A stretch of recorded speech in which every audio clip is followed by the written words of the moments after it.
A trailblazing local businesswoman, beloved by her community.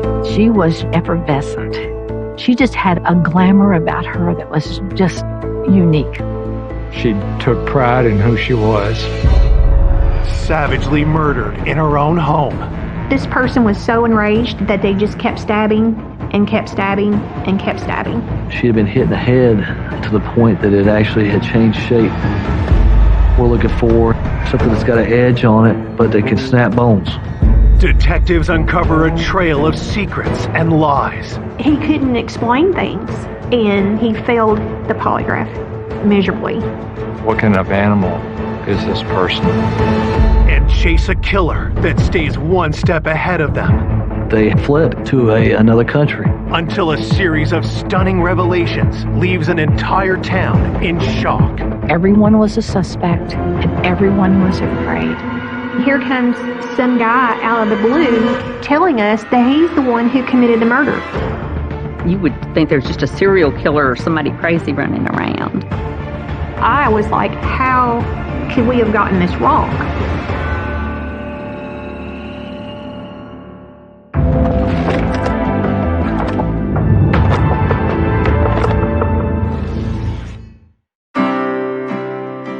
Two hours southwest of Louisville, Kentucky, lies the quiet town of Madisonville.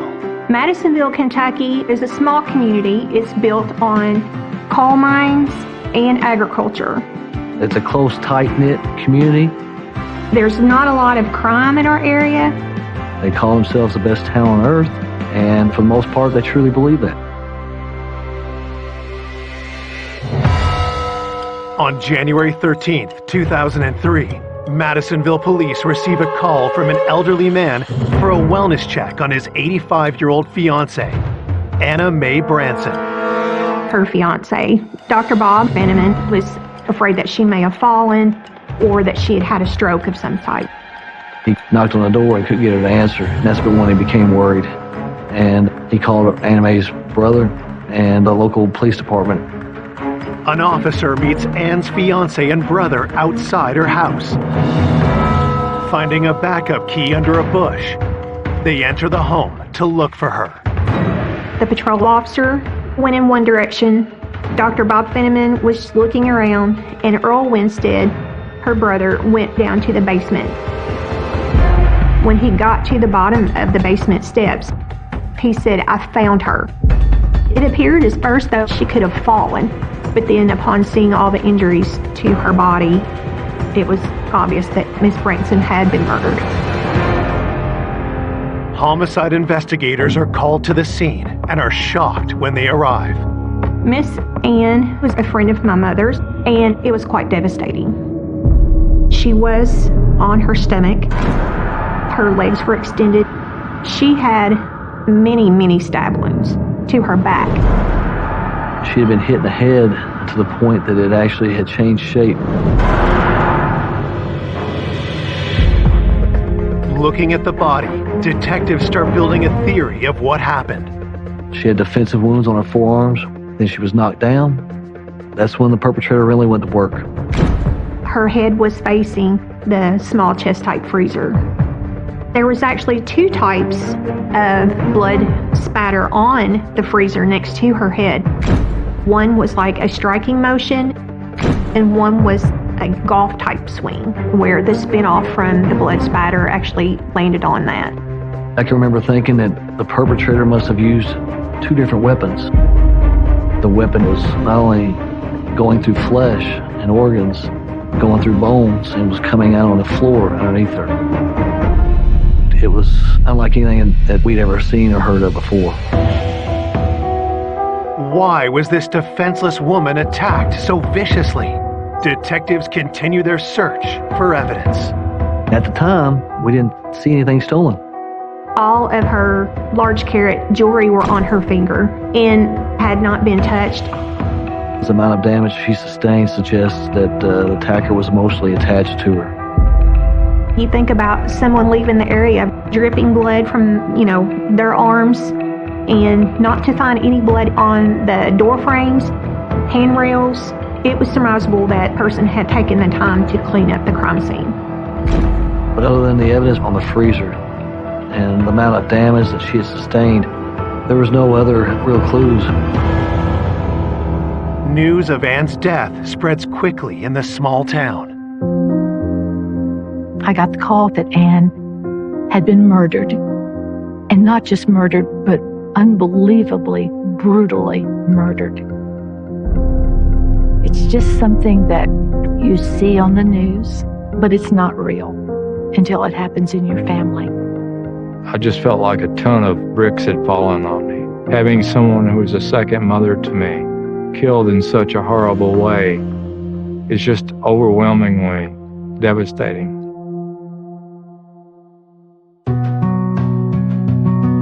Anna Mae Winstead was born in Madisonville on November 30th, 1917. And from the beginning, she stood out from the crowd. Ann was effervescent. She just had a confidence about her, a glamour about her that was just unique. Anna Mae was a very flamboyant lady. She had a zest for life. In 1935, Ann married her high school sweetheart, Carol Branson. When Anna Mae and Carol were first married, they were poor. During World War II, Anna Mae was a Rosie the Riveter, working on fighter planes. But that was just the start for her.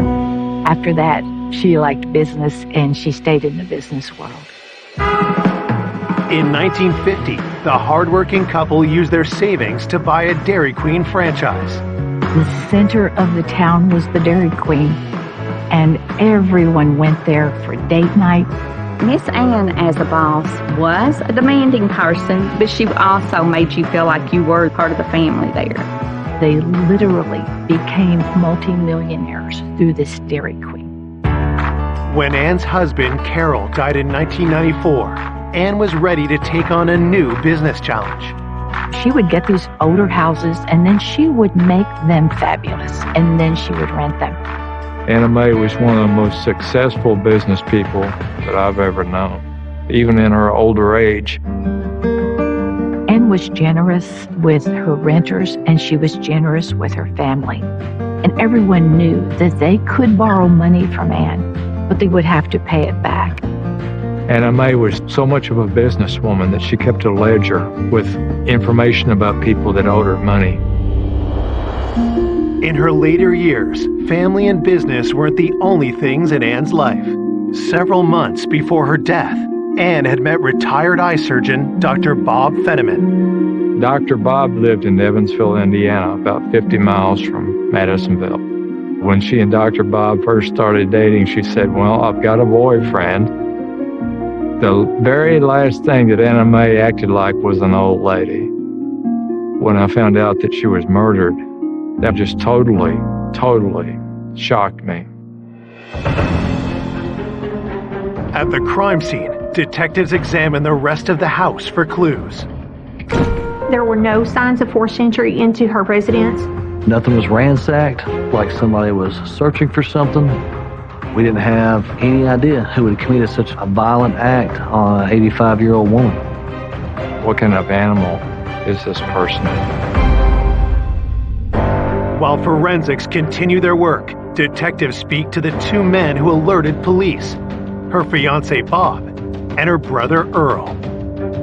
Earl was asked to establish a timeline for that Sunday, and he had provided an alibi where he was with family at the time of the murder, and the family did substantiate his whereabouts. What about Ann's fiancé? Could he have had a reason to harm her? In a homicide of this magnitude, you need to ask who's in a relationship with this victim. When we interviewed Dr. Bob Fenneman, he was emotionally distraught. Dr. Bob did ask Ann to marry him. She did accept his 3-carat diamond ring, but she had not set a date. They had talked about whether they would have some sort of agreement because she did have a lot of money, but she was kind of hesitant. Police want to know, had Ann's hesitancy about Bob caused him to turn against her in a violent rage? This person was so enraged that they just kept stabbing and kept stabbing and kept stabbing. to inflict that many injuries. This was a personal crime. Coming up, buried secrets are brought to light. We all thought he was a family man, thought he was a churchgoer. She explained that her alibi had been coerced. While detectives unearth suspects with violent pasts. He had several assaults in his past. We're starting to think, hey, this could be our guy. They had already stabbed another woman. We would never have dreamed who the killer was.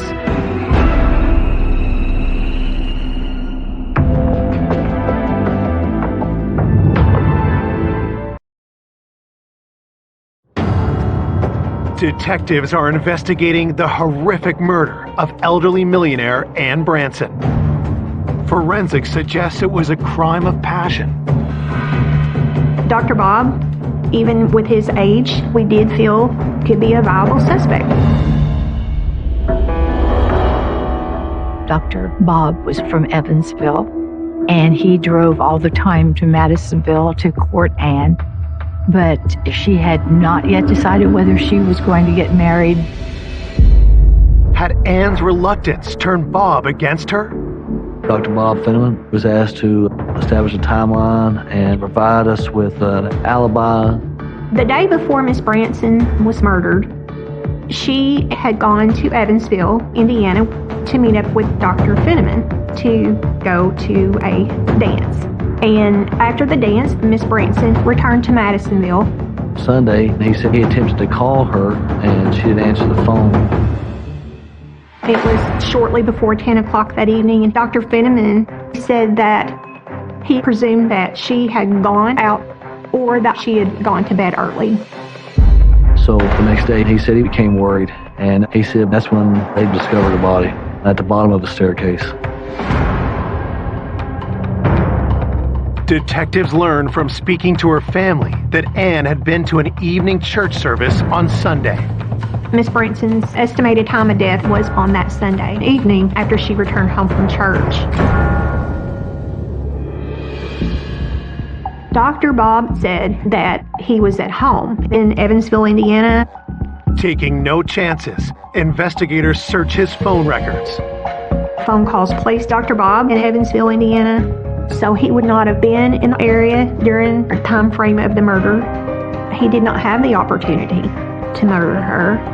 It just wasn't feasible for him to have committed the crime.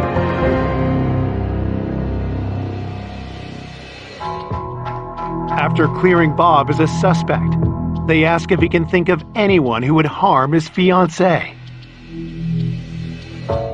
Dr. Bob recalled that her handyman, Wayne Shelton, had borrowed money from Miss Ann in the past, and the amount was more than what a handyman should be borrowing from his employer. Mr. Shelton also owed child support. He was trying to provide the court system a statement that she would guarantee his employment, and Miss Branson did not feel that she could guarantee him employment. So she had concerns over it. The fact that the maintenance man had a financial relationship with the victim made him a person of interest that we wanted to talk to. Detectives contact Wayne Shelton and ask him to meet them at Ann's house. Wayne Shelton came to the crime scene when we were there, and I explained to him the circumstances of what had occurred. He was extremely shaken. He was in disbelief. Police cut to the chase and ask Wayne where he was on the night Ann was murdered. His alibi was he was in another county visiting with his daughter during the murder of Ann Branson. Knowing Wayne's alibi is weak, detectives take him to the station for a polygraph. But there's just one problem. Wayne Shelton had a heart condition. It was so fragile that it kept him from even being able to take a polygraph. So the polygraph examiner refused to give Mr. Shelton a polygraph. Frustrated by this setback, Ann's nephew, Jack Branson, a retired FBI officer, pulls some strings. Mary and I hired a retired FBI polygrapher, and Wayne Shelton, said, "Yes, I'll be polygraphed." Jack's polygrapher takes Wayne Shelton carefully through the test questions. Wayne Shelton passed the polygraph with flying colors. So at that point, we were able to say, okay, he passed the polygraph. He did not do it. As investigators search for new suspects, news of the savage murder puts the whole town on edge. This had been a little town where literally people didn't lock their doors. And all of a sudden, everyone was a suspect and everyone was afraid. The community needed to know if they had something to fear. So it was pressure all the way around to get this crime solved. As word spreads, police begin to receive tips from the public. We received a tip that there was a black pickup truck at the residence after 12 at night. Could the black truck belong to the killer? Investigators ask Ann's family if they know anyone who drives such a vehicle. We kept hearing about a crazy tenant that drove a black truck. What detectives learn about Ann's tenant concerns them. Robert Prince had characteristics of a mentally unstable person. He would actually call her in the middle of the night and say that he had ghosts up in his attic, and would she please get rid of the ghosts? Anne always said she was nervous around him, and she didn't like it when he came to the house, and he called her at all hours of the day and night. Miss Branson had received several complaints from the neighbors asking that she evict Mr. Prince from his apartment, and she didn't want to move him from that location. The family would say, don't become so involved with him. Had Ann's attempt to move Robert prompted him to attack her? If Robert Prince was mentally unstable and became angry at her, could he have caused her death?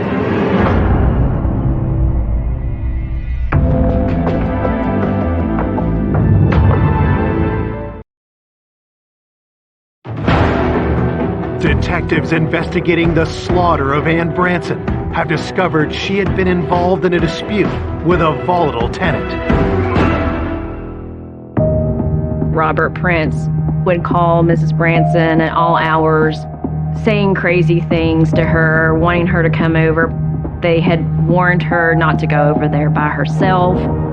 Due to his mental instability, he did pose a great concern for us to investigate.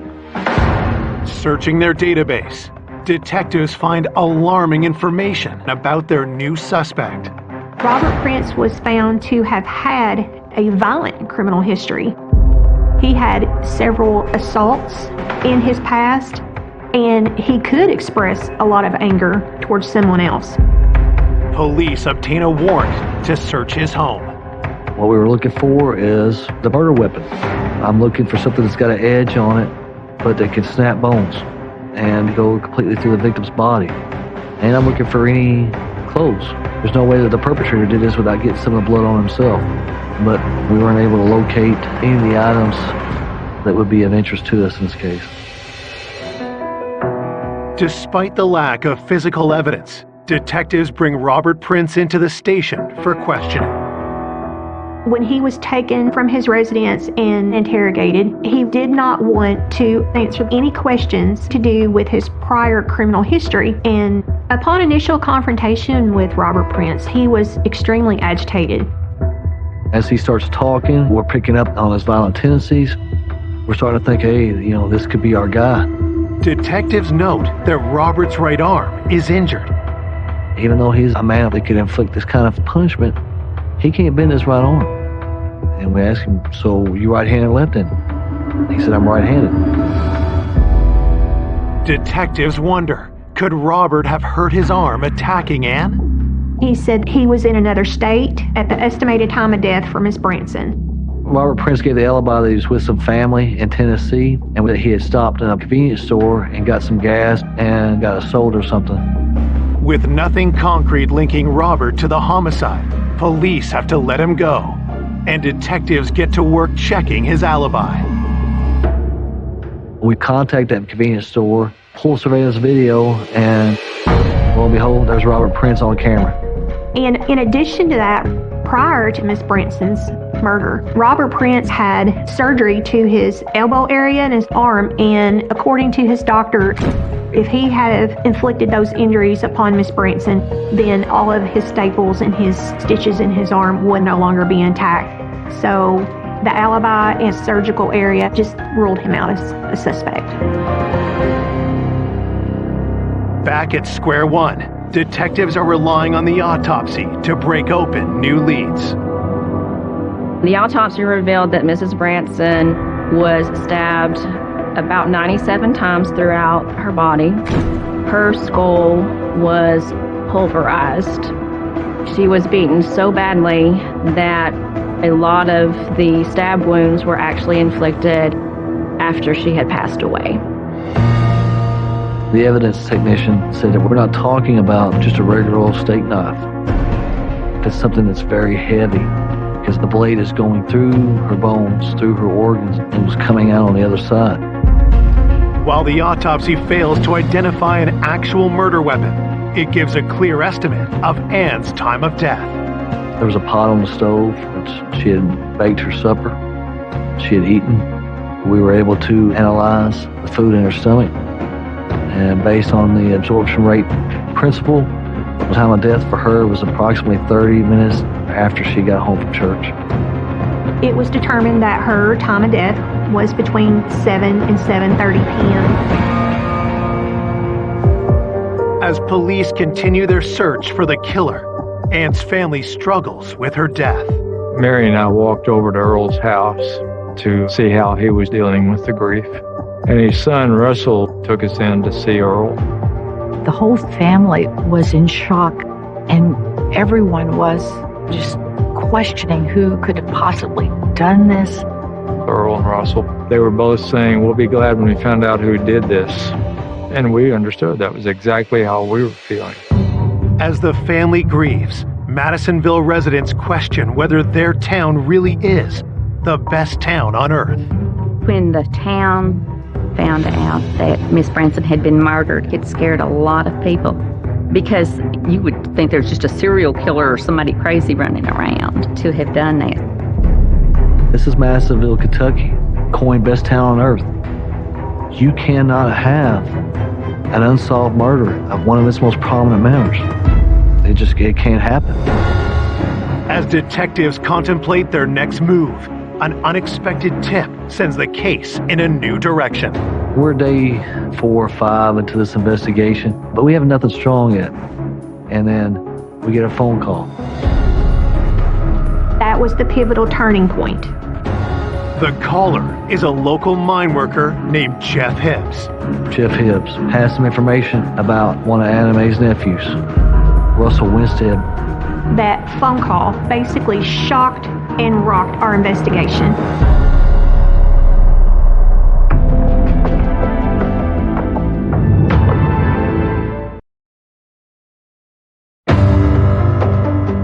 Five days after the bloody murder of 85-year-old Ann Branson, police are contacted by a man named Jeff Hibbs, who makes a stunning allegation. Jeff Hibbs believed that Russell Winstead had some involvement with the murder of his aunt, Anna Mae Branson. Russell Winstead was known as a coal miner, a hard worker. He had 3 sons. He was married to Terry Winstead. It was known that he and his family attended church regularly. Jeff claims that Russell has a secret unknown to his family. Jeff Hibbs told us that Russell Winstead had an extreme gambling addiction. He also tells detectives that he'd gone gambling with Russell a few nights before Ann's murder. Russell told Jeff he had gotten a loan from his aunt, that he had to repay by Monday morning, and that he had $9,700, and he lost every single penny of that money. Russell told Jeff that they're all going to know about his gambling addiction because his aunt is going to expose him for borrowing money from her on a regular basis and not paying it back. Jeff tells police that on Monday, the local headlines grabbed his attention. Jeff Hibbs reads about this old lady that got murdered in Madisonville. And he's like, oh my gosh, this is the aunt that Russell had to repay by the first of the week. Detectives go back to Ann's house to search for evidence. On our second search, I found a ledger and the large amount of loans that was written down for one nephew. They totaled up almost $100,000. The day before her murder, she had actually written down that he had received $9,700 from her and that he had paid her a check for $12,000. Detectives believe that Russell had given Ann a check in hopes of winning enough at the casino to cover it. But when the check is nowhere to be found, detectives subpoena his bank records. Upon the financial investigation, it was determined that Russell was basically shifting money around to cover the loans from his aunt. And the missing check for the $12,000 never cleared the bank.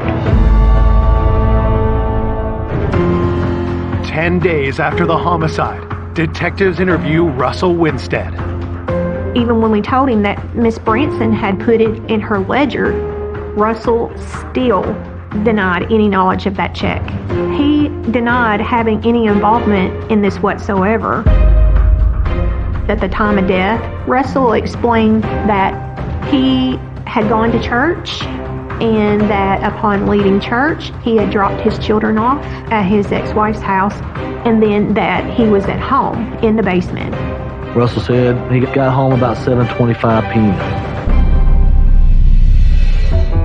With Ann's time of death estimated between 7 and 7:30 p.m., detectives interview Russell's wife, Terry, to verify his alibi. Terry's explanation for Russell was down to the minute. She said, yeah, we went to church. We drove separate. He dropped his son off at his ex-wife's house, and then he got home 7:25. Russell had a solid alibi. His wife told the exact same story he did as to where Russell was on the night of Mrs. Branson's death. There's just one loose end for detectives to tie up: Russell's casino visits. I asked, you know Russell gambles, right? And she's like, yeah, I know he gambles. I was like, on a bad night, what do you think he loses? And she's like, I don't know, 2,000 or 3,000. I was like, try 38,000 on one night. And then she started bawling. This was just devastating to her because she trusted Russell. That same day, police get a search warrant for Russell's home. We didn't find the murder weapon. We didn't find any clothes that were bloodstained. But we did recover a couple of burner cell phones that his wife didn't know even existed. One of the cell phones was only used to contact a waitress at one of the casinos. Russell had a girlfriend who worked at the casino. So we talked to the waitress, and it alarmed us somewhat that even after he's a suspect of interest in a murder case, Russell was still continuing to go to the casino, still trying to be the high roller. Russell has plenty of secrets, but do money problems and infidelity make him a killer? Russell's father, Earl, told me the police are trying to jam Russell up because they need a suspect and they want to solve this case. When we found out that Russell had been living a literal double life, we were shocked. But we felt that there was no way Russell had not done this. We believed it with all of our hearts. But as they dig deeper into Russell's gambling, detectives find evidence of a man out of control. We come with a total of 236 times that Russell had visited a casino in the last year, losing hundreds of thousands of dollars in that time frame. When it's rolled up into one, you're just like going, who is this guy? The scope of Russell's betrayal prompts his wife, Terry, to kick him out of the house and returned to police with a damning admission. Terry explained that her alibi had been coerced. She said that Russell is the one that told her what to say. She explained that Russell actually did not come home around 7:30 p.m., that it was more like 9. So that put him as being a person that could have committed this murder. Investigators obtain a warrant for Russell's arrest, but when they go to bring him in, they're in for a shock.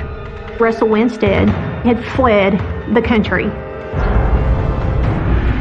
We were very concerned that he would not be brought to justice. When I found out that Russell Winstead had fled, it was my goal to get him, no matter what the cost, manpower, what it took.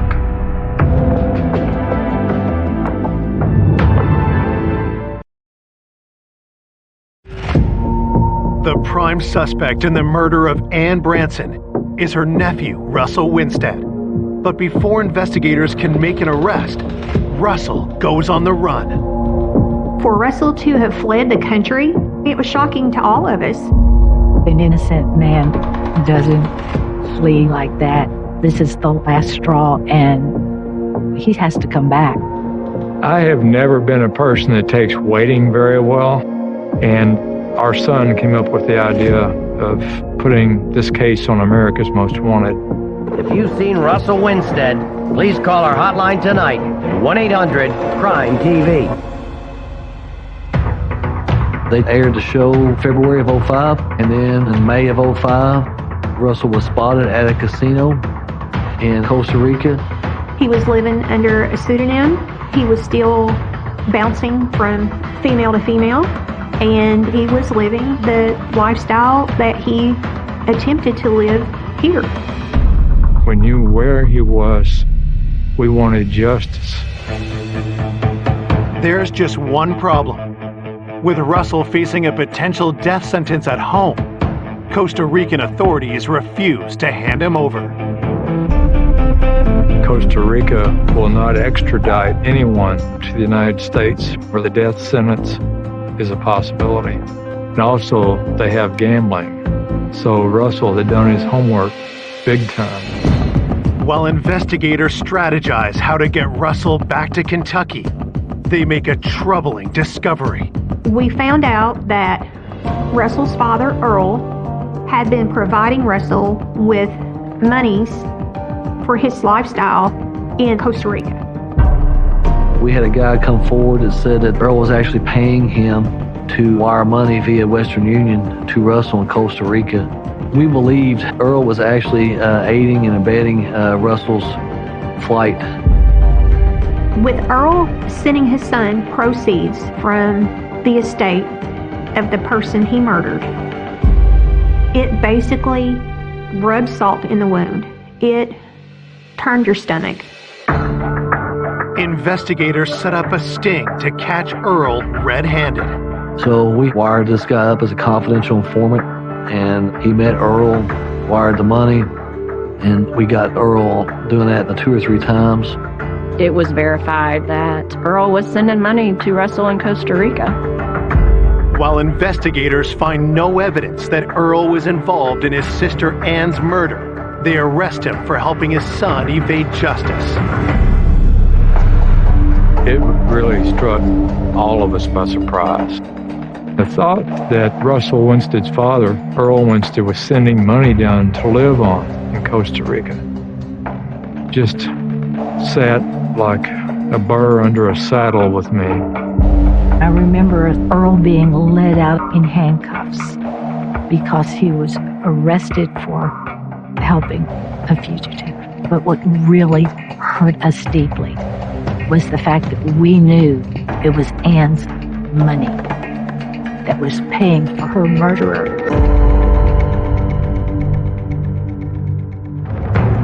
Earl eventually pleads guilty to 7 counts of hindering apprehension. He was placed on probation for 2 years, and if he contacted Russell at any point during those 2 years, then he would have to serve jail time. While Earl faces legal trouble at home, federal authorities move in on Russell in Costa Rica. Russell was observed at the gambling casinos. They felt that that was probably the safest place for them to take him into custody. So as Russell was leaving the gambling casino in Costa Rica, he was apprehended. He was arrested in May of 2005 in Costa Rica. We did not get him back to Kentucky until February of the following year. Extraditing someone back from another country takes a lot of time, and federal authorities had to make assurances that we would not seek the death penalty against Russell. It took us 7 months to extradite him back to the United States. To know that it was taking this long was very hard. In fact, every time we'd visit a cemetery where Emma's buried, I'd say, we're gonna get him. We're gonna get him. That was a long, slow process. Finally, more than 3 years after Ann's murder, Russell Winstead is returned home to face trial for the murder of his aunt. That day I'll never forget. I went back to Anna Mae's grave and said, we got him. And I felt like a burden had been lifted, because we knew what justice was going to be done. Upon Russell's return to Kentucky, we were preparing for a trial when we got another humongous bombshell as far as our investigation is concerned. Someone who was also charged with murder of an elderly lady came forward saying that he was the one who had killed Mrs. Branson. All of this evidence has been stacking up against Russell Winstead. And here comes some guy out of the blue telling us that he's the one who committed the murder. The confession is contained in a letter posted from Hopkins County Jail by an accused murderer named Fred Roulette. Fred Roulette basically gives detailed information on the murder of Ann Branson that was never publicly made known. He stated that the murder weapon was a Bradis hammer. It is a mining tool, and he advised that he had modified that. Fred Roulette provided a drawing of Mrs. Branson's home, and it was eerily accurate. He gives all of these details that only the killer would know. I was like, how could we have gotten this wrong?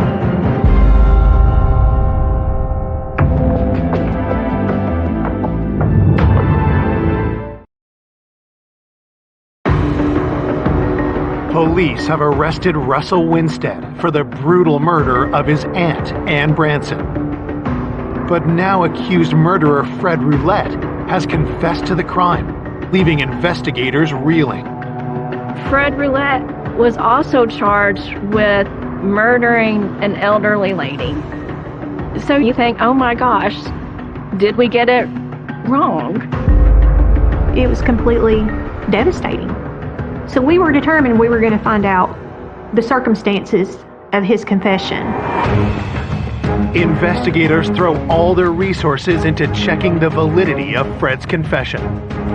Fred was a drug addict, and he could not provide the details of the murder and robbery that he himself had committed to the level of detail that he provided about Mrs. Branson's case. When investigators check the jail records, they discover a telling detail. Fred did not come forward until after Russell had been extradited back to Kentucky, and Fred Roulette and Russell Winstead were cellmates. Already facing 25 years on a separate murder charge, Fred Roulette insists to detectives that he killed Ann Branson. Fred didn't realize until we told him that if he wanted to confess to this murder, it now packed a death penalty. After Fred heard those words, he was like, oh, no, game's off, gig's up. That's when he told investigators that he had all the intimate details of the murder from Russell Winstead. Fred Roulette was promised that his family would receive compensation. Since he was going to be in prison for the additional murder, so Fred Roulette agreed to take the false confession. With Russell's deception exposed, his trial can proceed. In July 2007, 4 years after Ann's murder, a jury hears what really happened on that Sunday night in January 2003. Mrs. Branson had loaned Russell upwards of $100,000. And Mrs. Branson notated in that ledger was that she had received that $12,000 check from Russell on Saturday as partial repayment of the loan. Russell had a large sum of money that he lost in the casino, and he made mention that he needed to pay back to his aunt on Monday. Russell knew he could not make good on that $12,000 check. I believe that Russell Winstead was so desperate that he went over and he attempted to talk Miss Ann into tearing up the $12,000 check. When that didn't work, I believe that he lost it and that he snapped. And that's when she started receiving all the damage to the 65 plus stab wounds to her back. We still do not know to this day how many times Anna Mae Branson was hit in the head. He cleaned up the crime scene, and he felt that he could get away with murder.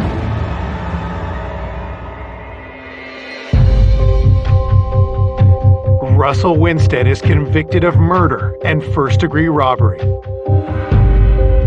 He is sentenced to life with the possibility of parole after 25 years. We all thought he was a family man, thought he was a churchgoer, but he was leading a secret life when he was off work. Gambling. Hid it from the family, hid it from his wife. We would never have dreamed who the killer was. Of all the people that we could have looked around in a crowded room and said, that's the person, it would not have been the person that ended up being the killer. When they announced the verdict, relief washed over me like Niagara Falls, a relief that this jury saw through Russell Winstead, and he did not fool them. Finally, Miss Ann got her justice, and everybody who loved and knew her got a form of justice. I miss Ann every day. And finally, I can think of her without thinking of her murder. I can finally think of her for who she was. Beautiful, beautiful part of our family. Yeah, Mae took pride in who she was. I think she'd be happy to be remembered as someone who enjoyed life and had a good one.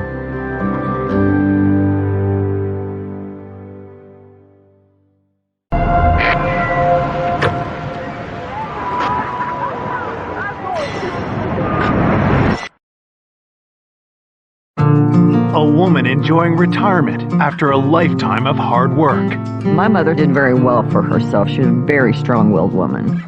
Nina was quirky. I can't tell you how much she loved frogs and Elvis Presley and country music. She just marched to her own drum and did her thing. Found brutally murdered in her home. He stabbed her 24 times. There was blood throughout the house. It's like living in a bad horror movie. A dangerous predator eludes police. She had been sexually assaulted. Our victim potentially knew who the suspect was. I kept asking them, is this going to be a cold case? And they kept telling me, we're not done yet. DNA evidence leads to a shocking realization. It was a match to another murder. The thought that we had a serial killer here in town scared the hell out of me. And a suspect no one saw coming. To call this an unexpected killer is an understatement. That's like every person's nightmare. It hit me like a ton of bricks.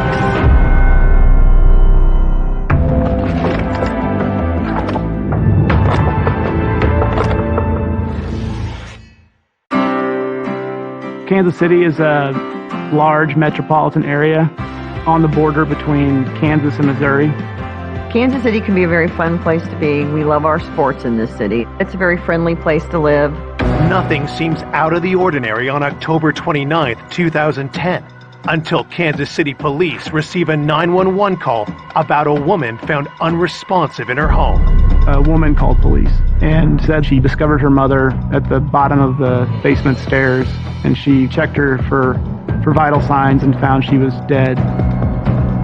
When the first officer arrives on the scene, the caller leads them to her 75-year-old mother, Nina Whitney. I showed them my mother's body laying at the bottom of the stairs. I told the police officers I believe she had just dropped over from a heart attack. And then I called my cousin Kim. The phone rang and I picked it up, and Paige told me my mother is dead.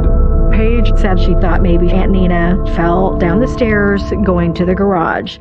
While Paige speaks with her cousin on the phone, police take a closer look at Nina's body. Nina was face down, and there was a shelving unit there with a bunch of glass frogs, and a lot of those frogs had fallen off the shelf on top of her. It initially looks like an accident and a natural death, but when they rolled the victim over, they discovered several stab wounds in her chest. And also what were determined were defensive wounds on her hands, which is something that we see when someone fights back. Clearly, this is no accident, and detectives arrive to begin a homicide investigation. When someone's stabbed like the victim was, it usually means there's some sort of emotion tied there, because you're actually stabbing someone instead of just shooting them or something like that. Her blouse had been pulled up, and there were buttons missing, and they quickly discovered that they're what they believed to be saliva on her breast, which they swabbed. So it felt like this was sort of a sexual in nature homicide. Police inform Paige that her mother has been murdered. I don't think I've ever been that stunned in my entire life. It's so surreal. It's like living in a bad horror movie. I don't know how to describe it. You're just totally and completely stunned. A lifelong native of the Midwest, Nina Whitney was a woman with humble roots. My mother was born in South Dakota, and then their family wound up here in Kansas City in the late 40s, early 50s. My mother had a very rough life. My mom's mom left their family, so my mom was left to take care of her younger siblings. She married my father, and my parents divorced when I was about 9 years old. My father left her pretty much destitute, so it was just the two of us. And we struggled tremendously. My mother worked some very hard jobs, and we lived on food stamps. Eventually, Nina found a stable, well-paying career. She worked on the assembly line at General Motors here in Kansas City. She managed to buy a house, and she did very well for herself. She was a very strong-willed woman. Nina wanted a better life for her daughter and encouraged Paige to get an education. I went into criminal justice at Central Missouri State University, and I was a probation parole officer for 25 years. The older I became, the closer my mother and I became. We spent a tremendous amount of time together. My mother started collecting frogs back in the mid-70s. Ceramic, glass, dishes, clothes, bedding, towels. The entire house was filled, wall to wall, floor to ceiling, with frogs. Nina's favorite hobby earned her the nickname the Frog Lady. Nina was quirky. I can't tell you how much she loved frogs and Elvis Presley and country music. She just marched to her own drum and did her thing. Investigators are stunned that someone would viciously attack this 75-year-old woman in her home. I was in total shock, truly. She was in her house, minding her own business, not doing anything wrong. Like, how on earth did that happen? When I found out Nina had been killed, I couldn't imagine who could have done this. I had no ideas. Detectives interview Paige to narrow down when the murder might have taken place. Friday, About 6:45, I decided to call my mother to see what time she wanted to go shopping on Saturday. And that's when she didn't answer the phone. It was extremely unusual for her not to answer the phone. So then I called the cell phone, and she didn't answer that either. Then I started to panic. So then I took off and went out south toward her house. And when I got to her house, the porch light was not on, and I knew something was very wrong. So I walked through to the kitchen, and it was dark. So I turned the light on, and there was her body laying at the bottom of the stairs. And I could feel the back of her head, and her head was ice cold. And I called 911. And then it just kind of hit me out of the blue that I was hearing weird noises. So I followed the noise upstairs to the hall bathroom. Both faucets in the tub were running full blast. And I thought, well, that's just really strange, because my mother didn't use that bathroom. Detectives wonder if Nina's killer had turned on the faucets, and if so, why? The victim's daughter had located the guest bathroom bathtub faucets running, and she had turned those faucets off. So the bathroom was processed for fingerprints and DNA. In the victim's bedroom, there was like an imprint of where it looked like somebody had been laying on the comforter.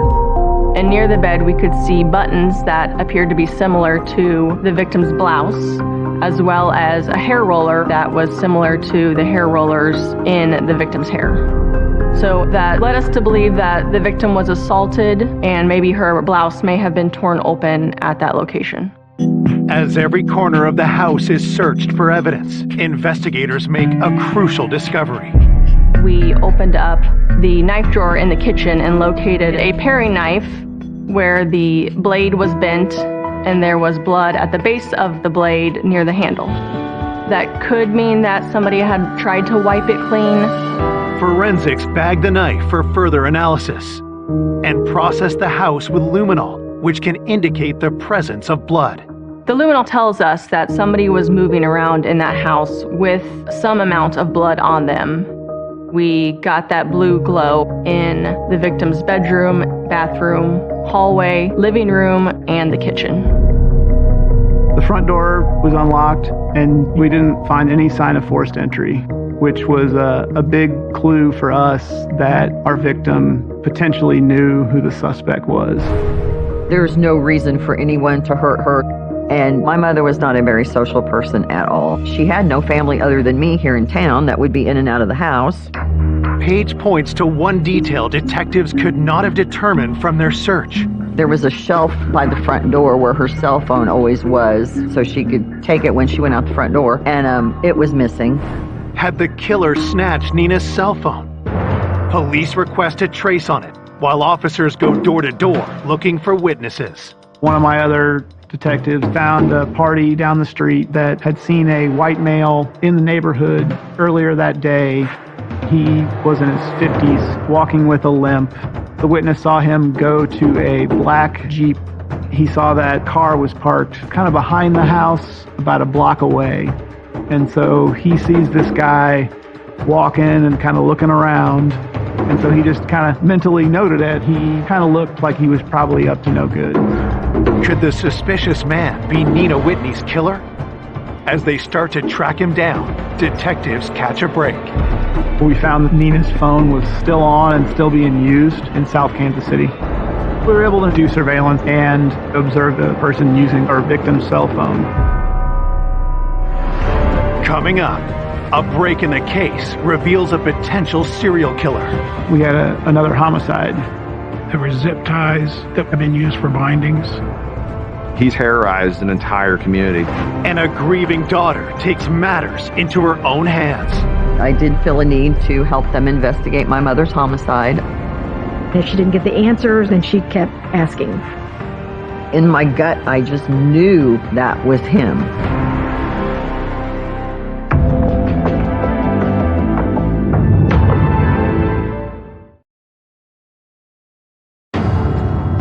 Detectives investigating the vicious stabbing of 75-year-old Nina Whitney believed the killer stole her cell phone. Now, police have traced the phone to an address in South Kansas City and rushed to apprehend the suspect. We did kick his door in, and when we took the suspect into custody, we found that he had the phone on his person. The suspect goes by the nickname Lil Mickey. Police demand to know how he came into possession of a murdered woman's cell phone. He told us he was walking down the street pretty close to our victim's house and found that phone laying in the grass. He said he didn't make the most money in the world and was just glad to have a cell phone that was working and started using the cell phone. Skeptical of his story, investigators ask him if he killed Nina Whitney. Little Mickey adamantly denied being involved in any sort of violence with our victim or anything where someone was harmed or killed. We asked him, could you have bought this phone off somebody else? Did you get it from a person? Despite hours of questioning, Lil Mickey stands by his story. His story was, I found the phone there in the grass and picked it up. Police want to know his whereabouts at the time of the murder. Based on her lights being off in the house, we believe Nina's murder happened during daylight hours. And he did provide an alibi, a female that he had been with that day. Investigators have no grounds to detain Lil Mickey any longer, but they obtain a sample of his DNA just in case. He wouldn't seem like he would have a motive to commit this type of crime, but we still had to do our due diligence.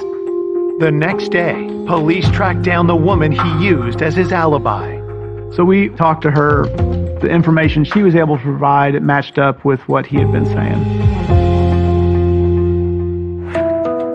With Lil Mickey looking unlikely as the killer, detectives turned back to the theory that Nina knew her attacker.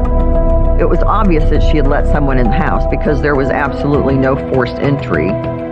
We had to look at Nina's history and try to figure out who she would have let into the house. And we also had the witness that had seen a white male in the neighborhood. My supervisor thought the composite sketch would be a good thing to pursue in this case. The witness willingly came down to police headquarters and met with our sketch artist. She sat with him and gave a pretty good-looking composite sketch of what he believed the party looked like that he saw that day. We showed Paige that picture, and she looked at it for a long time, but didn't necessarily jog her memory about who it could possibly be. The individual did not look familiar to me at all. I could not for the life of me think of anyone who fit that description. Investigators can't be certain if the man seen by Nina's neighbor is the killer. But with few quality leads, police decide to release the sketch to the media. I was the publisher and editor of the Cass County Democrat-Missourian. We all know that police sketches are an inexact science. However, I think they can be very useful. So we had run the sketch in the newspaper to put that sketch out to a larger audience.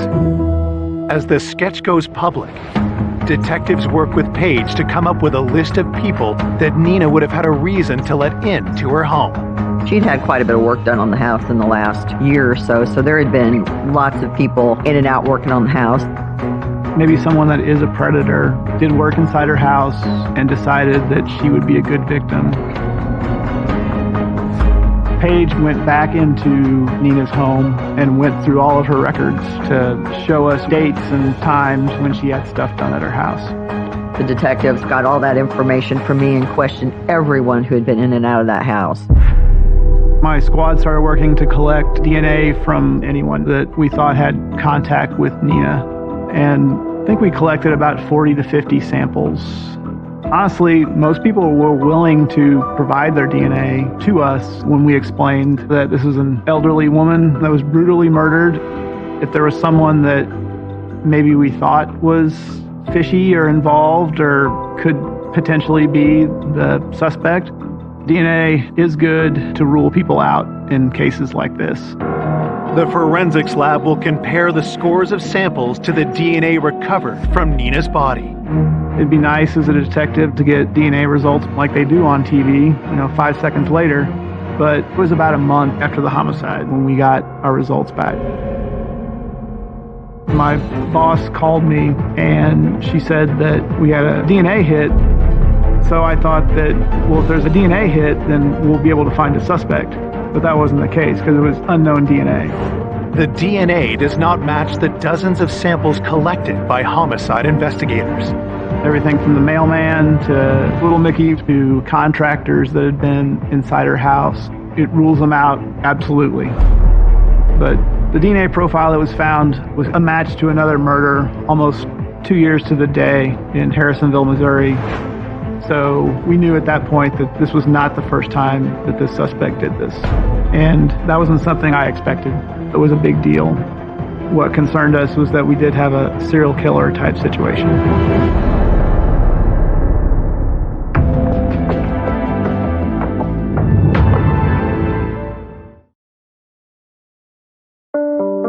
One month after the murder of Nina Whitney, DNA taken from the crime scene as matched to another homicide in the national database. It was a match to another unsolved murder in Harrisonville, Missouri. It's a smaller town about an hour south of Kansas City. Kara Jo Roberts was found inside her home in the bathtub, shot in the head with the bathtub running, just like Nina. It seems like a sexually motivated homicide, and with the tub running, that matches Nina at our scene. Police decide to keep this explosive new information under wraps. At that point, we were trying to keep this information close to the chest because the suspect didn't know that we knew both crime scenes were connected. We did not want that in the public. Detectives even withhold this new development from the victim's loved ones, including Paige. I kept asking them, when is this going to be a cold case? And they kept telling me, well, not yet. We're not done yet. And I don't know what they were doing, but I know they were doing things behind the scenes. Investigators head to Harrisonville to get briefed on the Kara Jo Roberts case. Just reading through a case file doesn't give you the whole story. So to talk to an investigator that actually worked that case, it helps paint a better picture of what happened in the other investigation. I was one of the detectives from Kansas City at the time that was sent to work on this case. Kara Jo and her husband lived right there in the small town. They had a kid. Seemed like a very happy relationship. Just your normal, happy family. The Roberts family was devastated by a horrific tragedy on November 5th, 2008. Her husband found Kara in the bathroom. She wasn't wearing any clothes. There were obvious gunshot injuries. She was in the bathtub, and the bathtub was running. There were zip ties that we speculated at the time had been used for bindings. At the Kara Jo Roberts scene, we found 2 different white-colored zip ties that appear to have been used but cut. We also found a roll of duct tape. On both the zip ties and the duct tape, we had male DNA. There was DNA found on Kara's body, and there was indications given by the medical examiner that she had been sexually assaulted. Detectives investigating Nina's murder ask for a rundown of the suspects in Kara Jo's case. Based on the fact of no forced entry, very much kind of angled towards us believing that the husband may have had something to do with this. A domestic violence type homicide is usually spur of the moment, rage and kind of action, but this could have been a situation where he was trying to control her physically with the bindings, and then it escalated. Kara Jo's husband claimed he found his wife dead when he got home from work and immediately called 911. From the time she was last seen to the time when her husband came home and found her was a very tight window. It was only like 45 minutes. Her husband gave what was kind of a complex alibi, but when we went to talk to his friends who were involved in that alibi, they were able to corroborate everything. DNA testing at the time also cleared Kara Jo's husband, and no other viable suspects were identified. The investigation went cold until the DNA connection to Nina Whitney's murder revives the case 2 years later. Nina's homicide was a lifeline to the Kara Jo Roberts case. We have double information, and we have a bigger picture of what's going on in both of these acts. What we have to do at that point is start doing what's called victimology. You basically have to understand the circle of Kara Jo's world, and you look at the circle of Nina's world. You know these 2 cases are linked, and you want to find those commonalities in between. What was really interesting was all the stuff in the Kara Jo Roberts case that matched up to Nina's case. As far as the tub running, we had a lot of different theories, but our main one was if our suspect was going to commit a rape, they would want to use that tub to wash away evidence after the act. In Nina's case, he turns on the water to try to maybe get her body up into the bathtub. He may have not been able to drag her body up those stairs. Our witness down the street sees this guy walking with a limp, and we thought the limp may have hindered him from getting her body back up to the tub.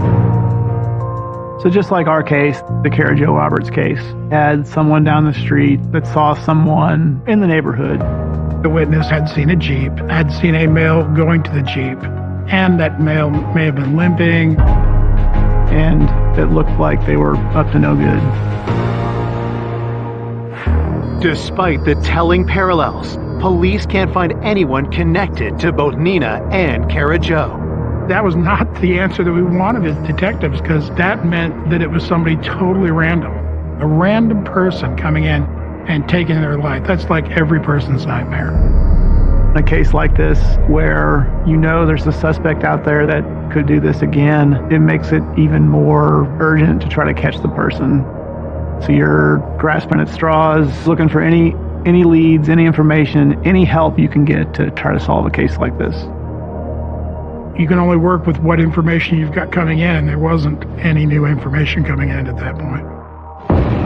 Running out of options, detectives turn to the one person who might be able to connect the two victims. Detective Blank called me, and he said, "Paige, I have something to tell you." And what he told me was more horrifying than my mother's homicide. That scared the hell out of me.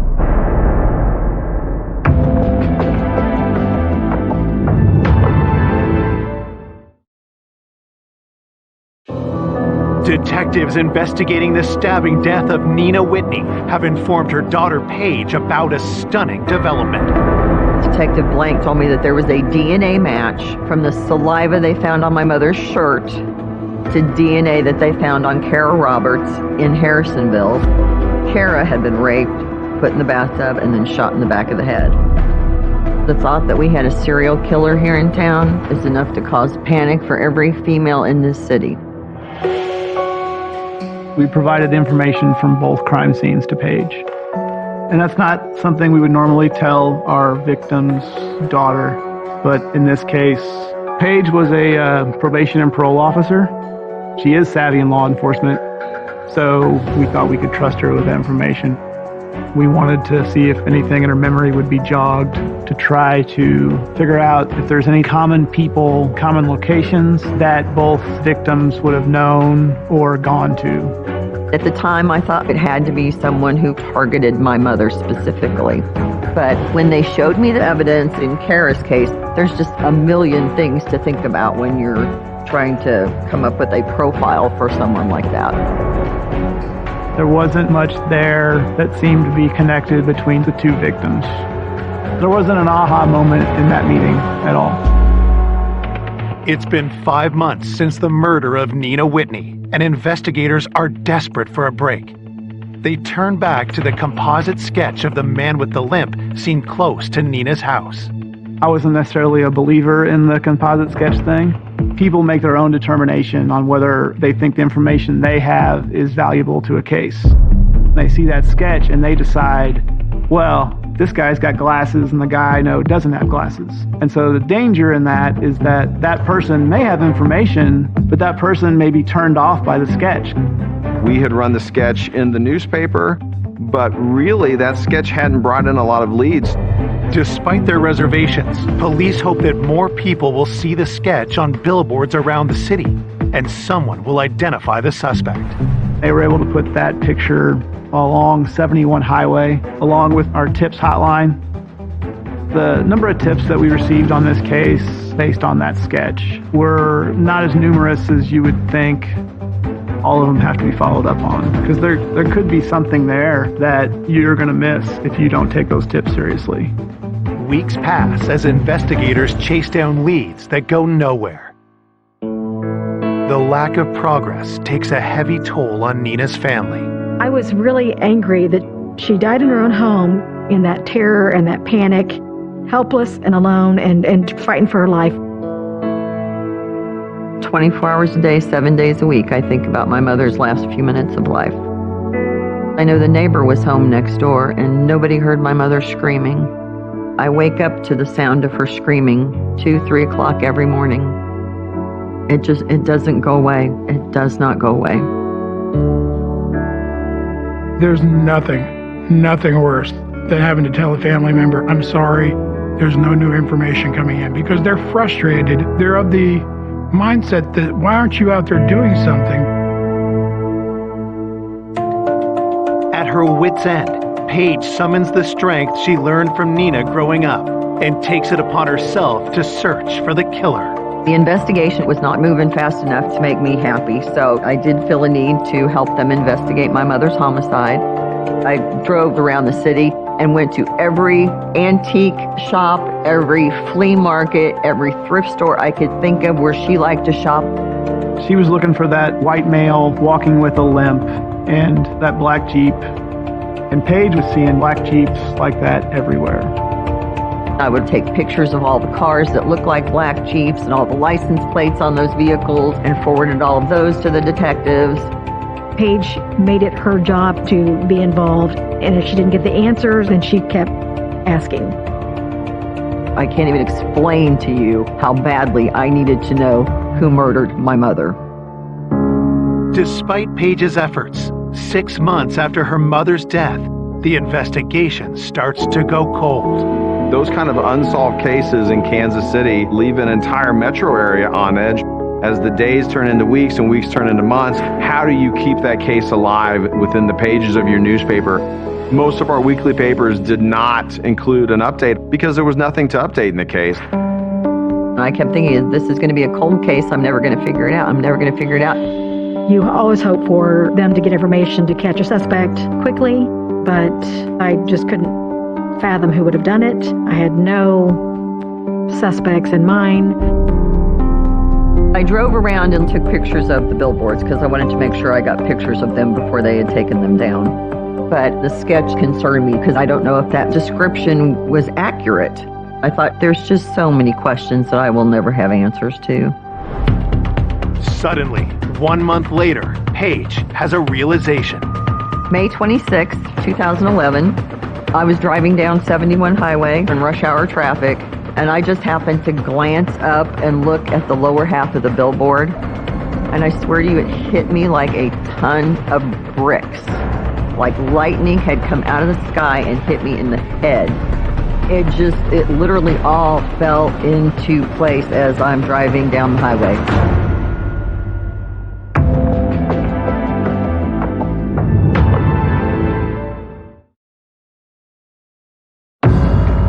Seven months after the murder of Nina Whitney, her daughter Paige has just been struck by a mind-blowing realization. I was driving down 71 highway, and I just happened to glance up at the billboard. Prior to that, when they showed me the sketch, the individual did not look familiar to me at all. I just focused on the lower half of his face and the chin, and it just an epiphany. It was Jeff. Jeff Moreland was a boyfriend that I had for 3 years while we were in college. We met in 1983 at Central Missouri State University, had a relationship for 3 years. Jeff and I met in a criminal justice class. He was as sweet and charming and funny as he could possibly be, and I truly fell head over heels in love with him. Once I got my graduate degree, I became a social worker, and Jeff went on to become a police officer. He loved being a police officer. That was his ideal dream job.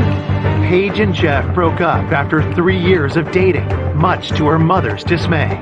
My mother absolutely adored him. For years after we dated, my mother told me she wished I had married him. I know if he showed up on the doorstep, she would happily have let him in the house. Could Paige's ex-boyfriend from 2 decades prior really be the sadistic serial killer detectives have been hunting for? I was so lost in my own head, trying to tell myself that Jeff didn't do it. I kept trying to tell myself that I was wrong. But in my gut, I just knew that was him. At the parole office, I'd mentioned it to a couple of the girls that I work with, and they told me that I should run him through the system. I said, well, that makes sense. So I ran Jeff through the system. And lo and behold, if he didn't have a black Jeep Wrangler registered in his name, and I nearly lost my cookies. And I also found out Jeff had been a police officer in the Grandview Police Department, but Jeff had retired about 5 years prior to my mother's homicide because he'd had Parkinson's. Does the Parkinson's diagnosis mean Paige's ex could be the man with a limp spotted near Nina's home?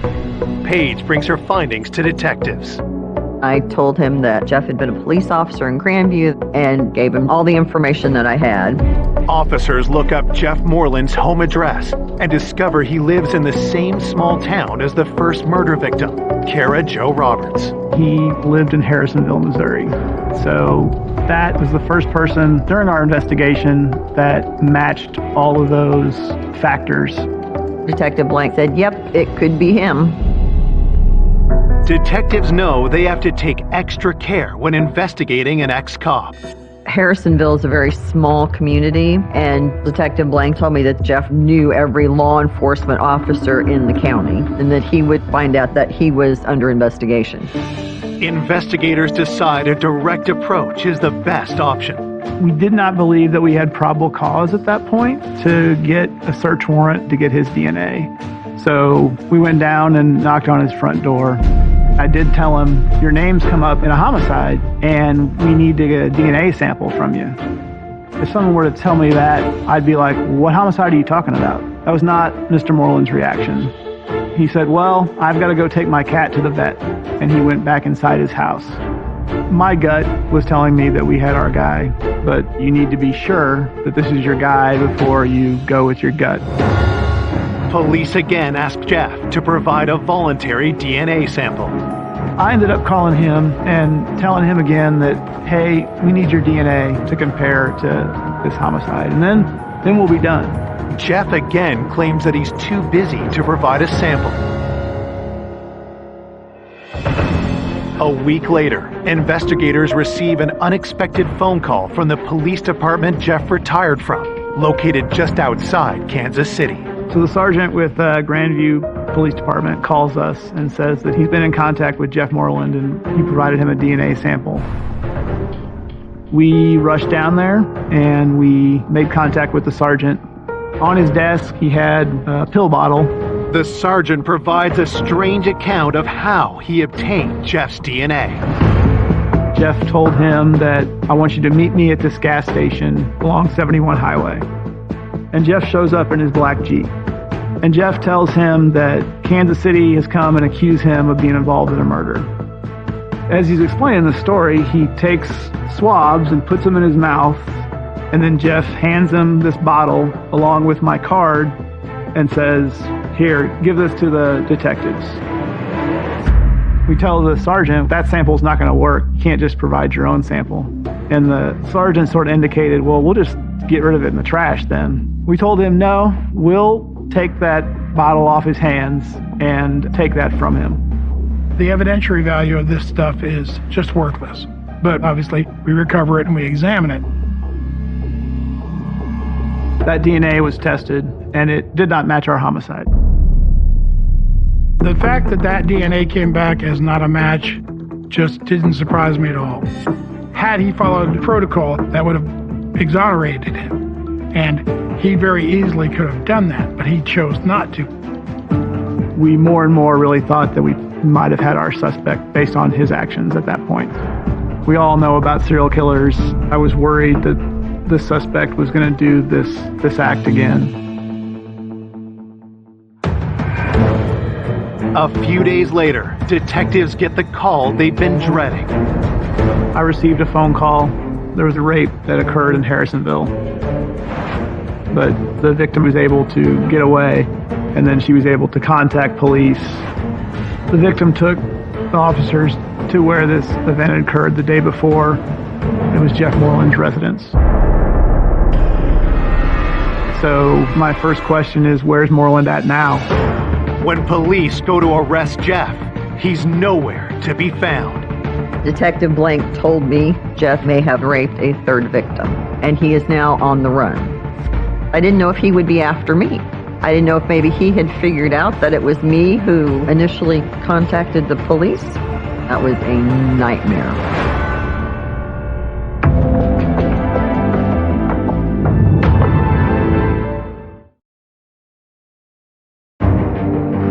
Former police officer Jeff Moreland is the prime suspect in the murders of Kara Jo Roberts and Nina Whitney. Tragically, a third woman has now been attacked, but Jeff has disappeared, and investigators fear he may strike again. When I heard that he had taken off, I was worried about Paige. The detectives told me they truly did not know where he had gone or what he knew. I told Detective Blank he would probably find Jeff in Iowa near his family. As Paige predicted, a trace on Jeff's cell phone leads police to a motel in Iowa. He had taken a bunch of over-the-counter sleeping pills. He tried to take his own life and then ended up in a hospital in Des Moines.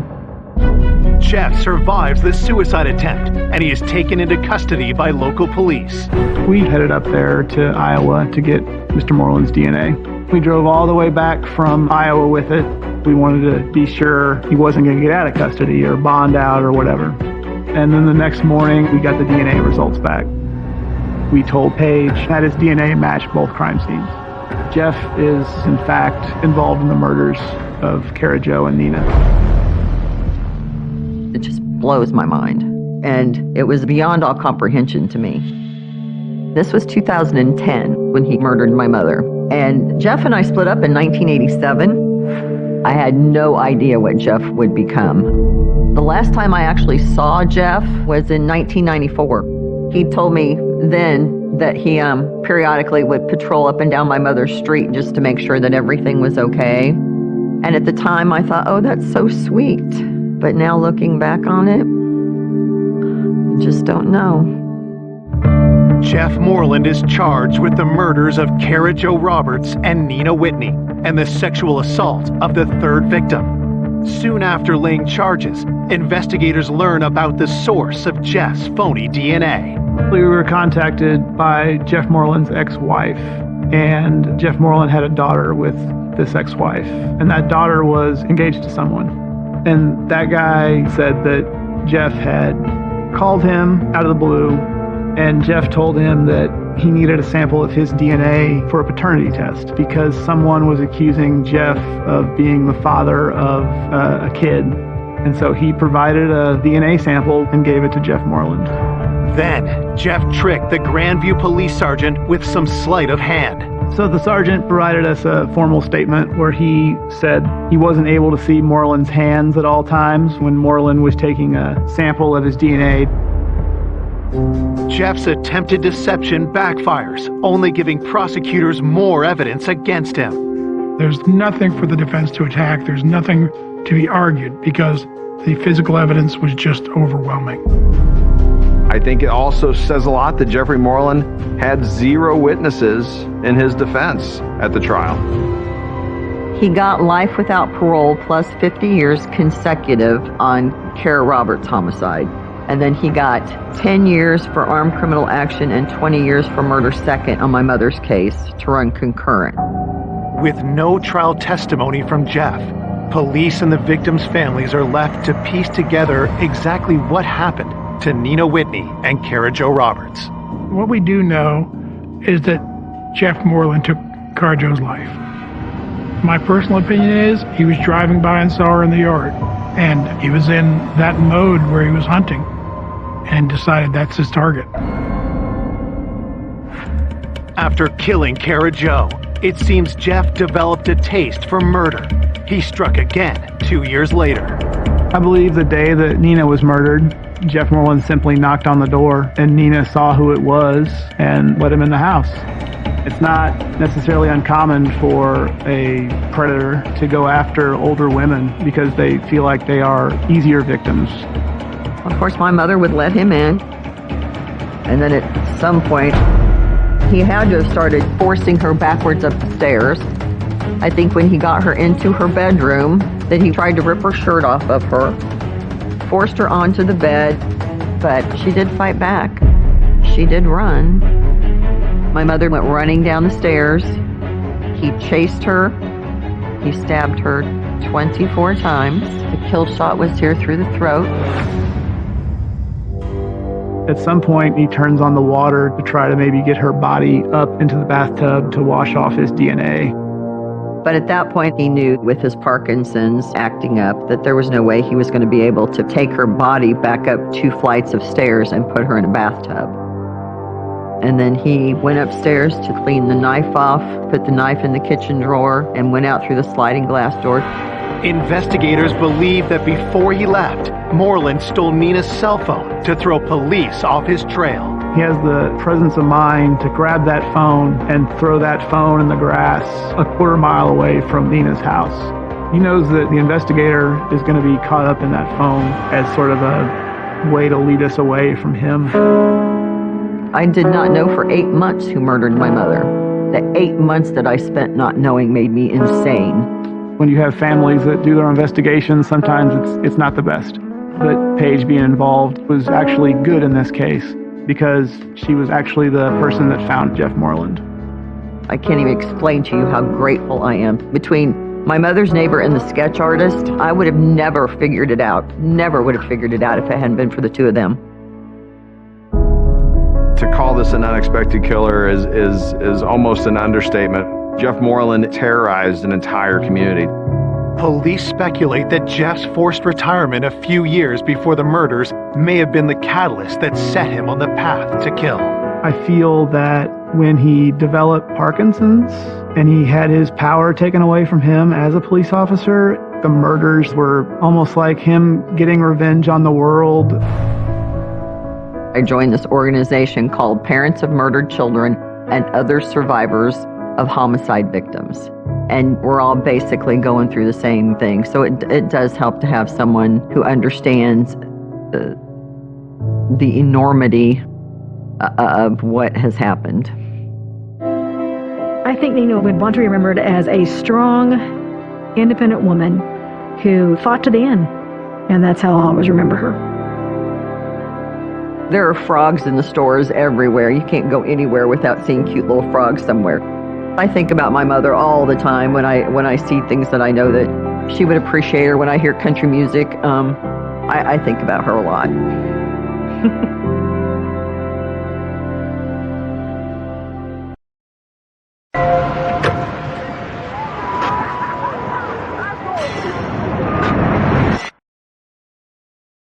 A beloved father and devoted basketball coach.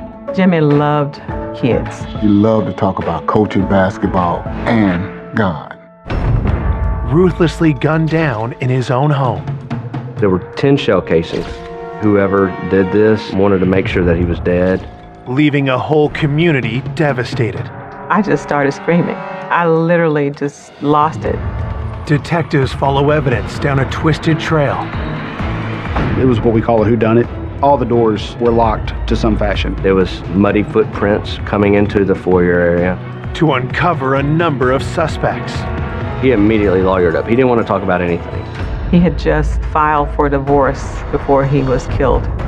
Was there some sort of romantic thing gone awry?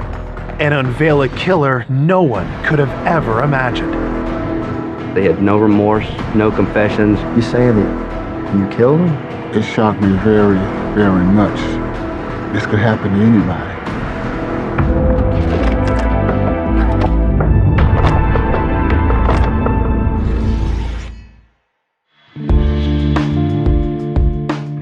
Cordova is a peaceful suburb just east of Memphis, Tennessee. Its wide open spaces and strong church communities make it a haven for families. Cordova is one of those very safe neighborhoods. Kids riding up and down to the bikes. You honk at your neighbor and your neighbor waves. It's not a place that we're accustomed to seeing violent crimes. But in the winter of 2013, the town's carefree spirit is disrupted by a troubled call to police. The initial call came on a Friday morning from the principal at Ridgeway High School. Jimmy McLean had not reported to work. He was a school teacher and a basketball coach. Jimmy was always punctual, so when he didn't show up for work, people immediately started worrying about Jimmy. Our patrol officers go over there and they knocked on the door, nothing. The front door was locked, the back door was locked, the garage door was shut, all the windows were locked, nothing appeared to be opened or broke. And then one officer was able to look in through some glass doors. And then he saw something that looked like a shell casing. Immediately on alert, officers quickly force entry into the home. As soon as they made entry, they saw a black male in the floor with a lot of blood around him, dead. Homicide investigators are on the scene within minutes. When I first arrived, we see a male victim laying in the den area of the house who appeared to have been shot multiple times. Whoever did this wanted to make sure that he was dead. Detectives find a wallet in the victim's pocket. The ID inside confirms this is 49-year-old Jimmy McLean. The big thing that stood out at that time was the numerous shell casings that were scattered throughout the living portion of the residence. There were 10 shell casings, and they were all the same caliber, 40 caliber, but they were two different brands. That puts a theory in your head. Was there two shooters, one brand in one gun, one brand in the other? Or was it just one shooter with mixed rounds? Detectives can find no murder weapon at the scene, but something else grabs their attention. There was muddy footprints coming into the foyer area, which we knew were not any of our officers' prints. We were able to lift those prints. I truly was hoping we could identify the type of shoe and the actual size of the shoe. There were no signs of fingerprints to the naked eye, so we were able to swab the doorknobs, both interior and exterior on the front door, for the presence of DNA. An exhaustive search of the house yields no sign of forced entry. We had no signs of robbery, no signs of burglary. The big thing to me was all the doors were locked to some fashion, meaning someone locked the door on their way out upon leaving the scene. That told me that most likely our suspect had a key to the residence. So once we realized that somebody had let themselves in, we were like, well, who's got access to these keys? Did Jimmy know the person who did this? Detectives also attempt to discover the approximate time the murder happened. We were able to find out there was a shots fired call that came in our dispatch around 8:50 p.m. 2 days before we found the body. So started making sense real quick, though, that that's probably when this happened. As police continue their investigation at the scene, Jimmy's sister, Easter, arrives. To this day, that is the absolute worst day of my life. It's the day I came around the corner and saw yellow tape around my baby brother's house, who I love so dearly.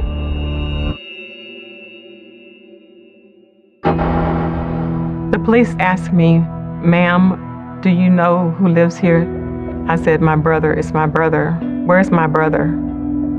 Officers confirm Easter's worst fears and tell her that her brother has been killed.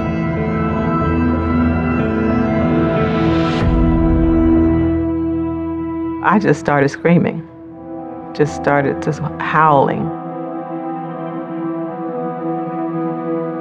Detectives ask Easter and Jimmy's mother, Jamela, to come downtown. Through her tears, Easter tells detectives how young Jimmy grew up to be such a beloved figure. We grew up in eastern Arkansas. Jimmy is the fourth of 8 kids. He was intelligent, precocious, very athletic. From a young age, Jimmy McLean had a passion for basketball. Jimmy walked tall, slender, like a greyhound. It's real tight muscle, flexible, agile. His nickname was Full Time because he never played half speed. He always played full speed, and that's how he took life. Jimmy had played basketball with Scottie Pippen. Jimmy considered Scottie Pippen a friend, and I think it was likewise.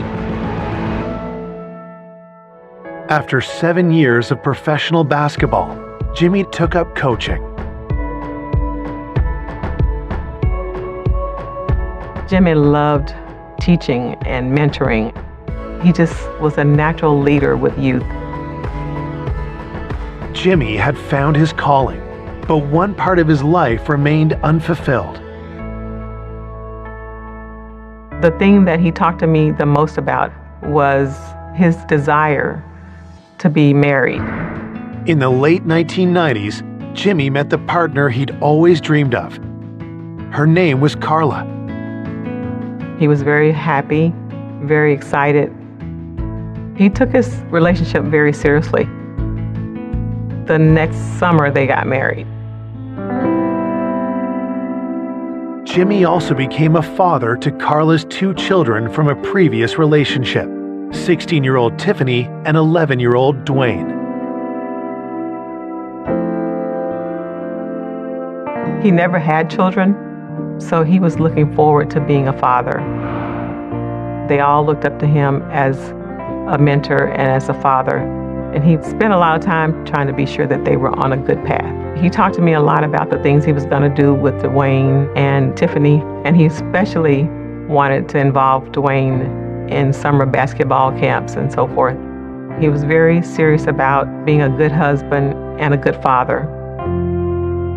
Together with Carla, Jimmy raised Dwayne and Tiffany as his own.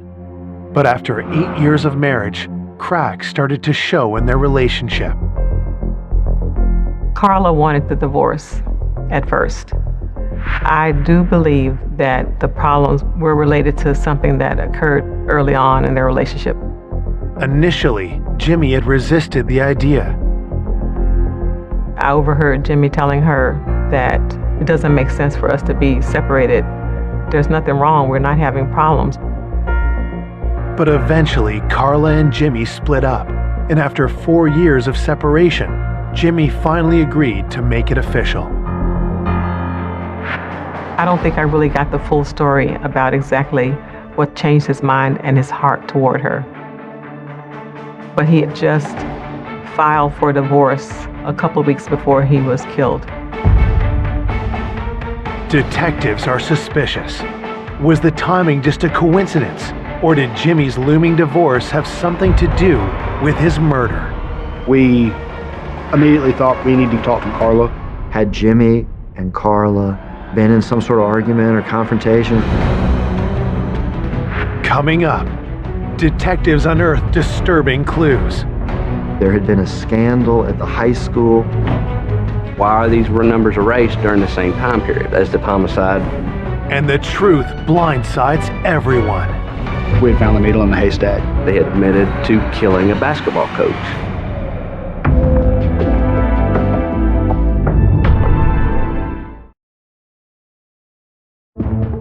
Police have just learned that Jimmy McClain filed for divorce 2 weeks before he was killed. And now detectives need to know if animosity between Jimmy and his soon-to-be ex-wife Carla could have been a motive for murder. We had asked, Carla and Tiffany and Dwayne, her biological children, to come town. Dwayne and Tiffany wait in the next room while police talk to Carla, starting with her relationship with Jimmy. She says, look, we were going through a divorce, but it wasn't because he was doing anything bad. She said that we fell out of love.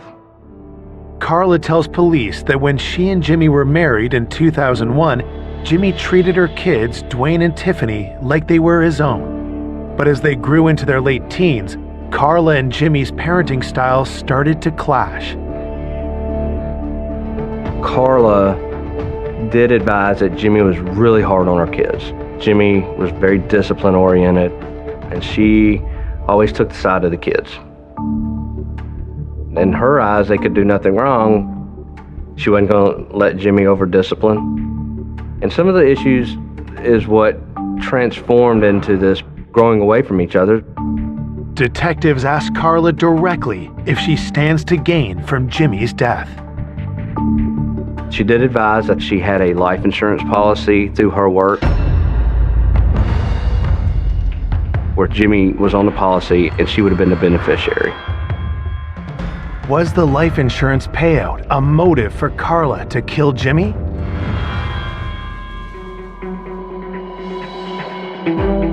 Knowing evidence from the crime scene suggests the killer let themselves in. Detectives need to find out if Carla still had access to Jimmy's home. We actually did ask Carla if she had a key to the house, and she did not have a key that she could remember. Undeterred, they ask where Carla was on the night of the murder. She didn't go out and do anything. She said it was raining that night. It was nasty weather. She actually went to her bedroom and read a book. We asked if anybody could verify that. She said, well, my son, Dwayne, because he was at home as well. To confirm Carla's alibi, police bring in Dwayne and Tiffany, who are waiting in the next room. When we saw Dwayne, he's a 19-year-old, kid. Dwayne gave a statement advising to us that, when his mom came home, that he just sat and chilled at the house. He didn't have a cell phone, so he would use his mom's. His mom said that she was down in his bedroom. He said he was up in his bedroom, and they didn't see each other the rest of the night. Dwayne's account lines up with Carla's, but detectives are curious about whether Dwayne had any conflicts with Jimmy. Tell me about Jimmy.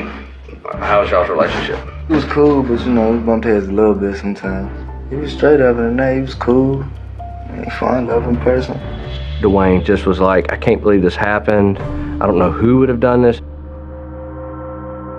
Police turn their attention to his sister Tiffany, and right away sense some tension. When we interviewed Tiffany, she admitted her and Jimmy butted heads on things, and she actually moved out. She didn't like being parented by him.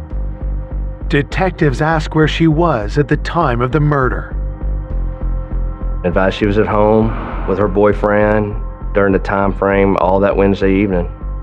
So at the time we got through interviewing Carla, Tiffany, and Dwayne, there was not anything to lead us to believe that they had any involvement with the death of Jimmy. To help confirm their alibis, detectives ask for Carla and Tiffany's cell phones. We were going to use the technology of the cell phone pinging to corroborate where they were the night of the murder. While they wait for those results, detectives canvass Jimmy's friends and colleagues to find out who else might have had a key to his house. Early on in the investigation, we had to look at everything. With Jimmy being a high school teacher, with Jimmy being a basketball coach, there was multiple people that could have done this. We had to start going back to who knew Jimmy. And the first thing we did was work. We spoke with all the teachers. All the teachers liked Jimmy. Other coaches liked Jimmy. The principal liked Jimmy. Detectives can find no one with a key or even a bad word to say about Jimmy. He was the kindest, gentlest, most compassionate person that I know. But for somebody to snatch your loved one from you out of their own selfish reasons, it really is heartbreaking, and it makes you mad. 3 days into the investigation, detectives receive Jimmy's cell phone back from forensics and discover that he was texting shortly before he was killed. He was texting with a female subject, and they were back and forth talking about some directions and basically good night. The last text we identified as a subject named Pam Smith. The name is new to police, but when they compare the time of her last text with the report of gunshots on the night of the murder, they realize they were just minutes apart. With this new lead, Pam Smith becomes detectives' newest suspect. Who is she? And was she involved in Jimmy's murder? When you read the text messages between her and Jimmy, the lingering question had to be, was there some sort of, romantic thing gone awry?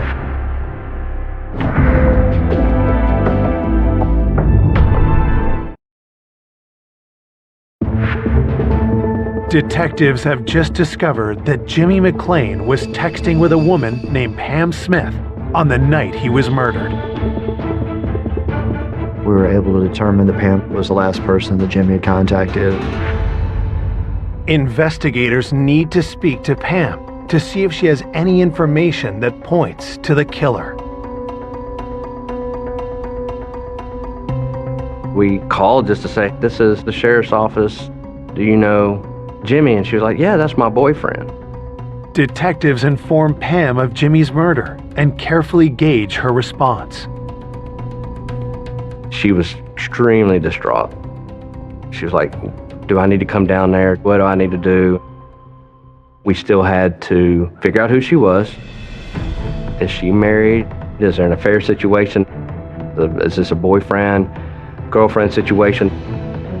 Pam tells detectives that she and Jimmy had only been dating for 6 months. We were able to sort of dig into the relationship between Pam and Jimmy, what seemed like a healthy relationship. Pamela claims she was 3 hours away in Nashville at the time of the murder, and she's more than happy to turn over her phone so police can verify her statement. After talking to her, there was nothing that she gave any kind of suspicion or anything.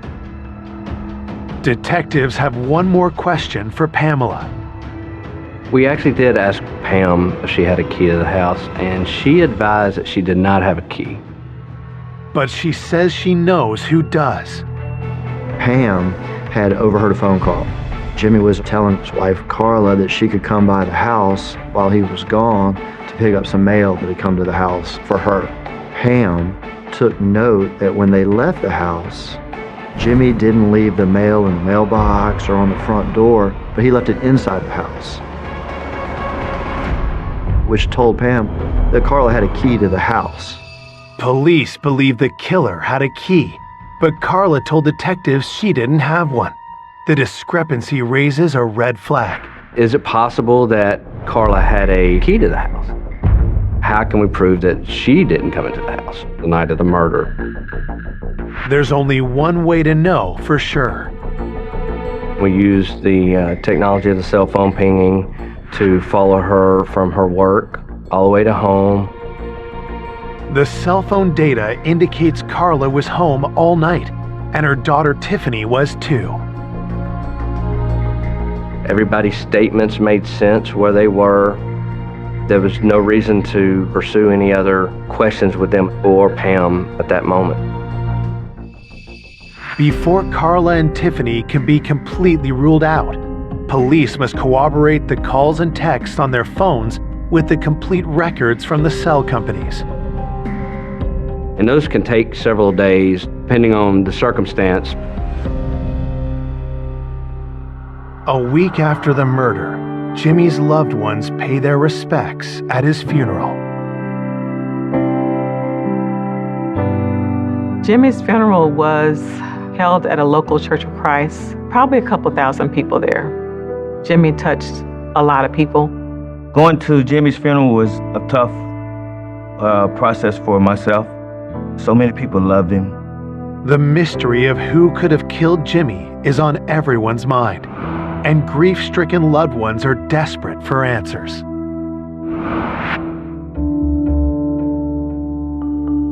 The family was very concerned, but I felt that absolutely the truth would come out. It was hard waiting and hoping that they get that person before it's too late. It's very frustrating. After several days, it gets worse. It gets harder to solve, and the family starts to lose hope in you. The day after the funeral, detectives received the forensics reports. There was no extra DNA under the fingernails of him to see if he got physically close enough to maybe grab the suspect or anything like that. We didn't get any fingerprints that weren't supposed to be there. Jimmy's prints were the only ones there. The report isn't all bad news for detectives. An expert at Nike was able to determine the muddy shoe prints in the entryway of the house. Most likely came from a Nike Air Force One. These are basketball type shoes. They're between the size 10 and 11. Before detectives can follow up on this new lead, their investigation takes a bizarre twist. There had been a scandal at the high school. Ridgeway High School had a very good basketball team. They were one of the top in the state. We started hearing about a student at the school who had just recently gotten in some trouble. Detectives need to know if the scandal is linked to Jimmy's murder. Staff tells them the player at the center of the storm is number 22, Mackenzie Sewell. Obviously, he was a fairly good basketball player, but he was also 2 years older than people that he was playing with.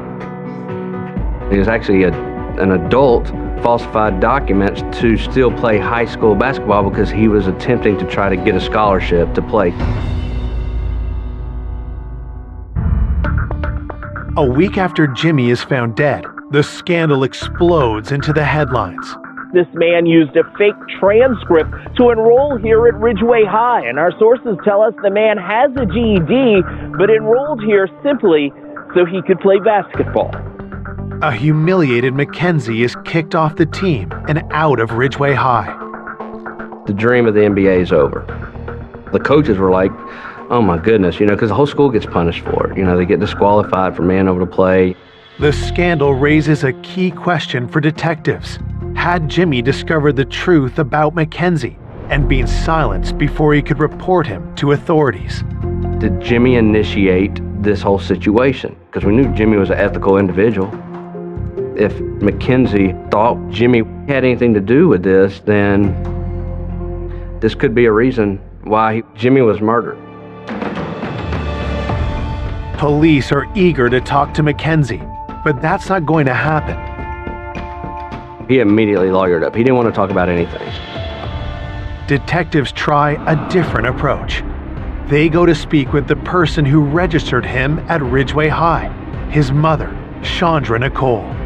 What she tells them is more bizarre than they could have imagined. What we found out is that was his wife.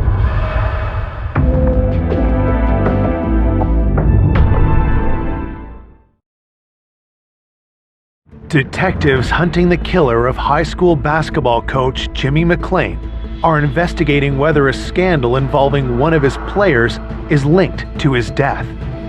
Now they discovered that the player's mother is actually his wife. She admits to helping Mackenzie falsify his age, but says it wasn't Jimmy who had discovered the deception. She had actually called in to say that he was falsifying records, that he wasn't supposed to be in the school because they had gotten into an argument. While enjoying his second go-around in high school, Mackenzie began a relationship with a fellow student. When his wife caught wind of it, she told the school about Mackenzie's scam. It was a domestic situation between him and the wife. Really didn't have anything to do with Jimmy. Didn't follow Jimmy at all.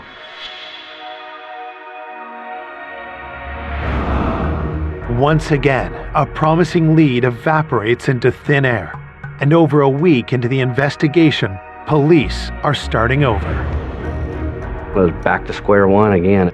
I was starting to question myself and wonder, are we gonna get anywhere with this thing? I was starting to be concerned. I wanted to know when people were gonna be charged.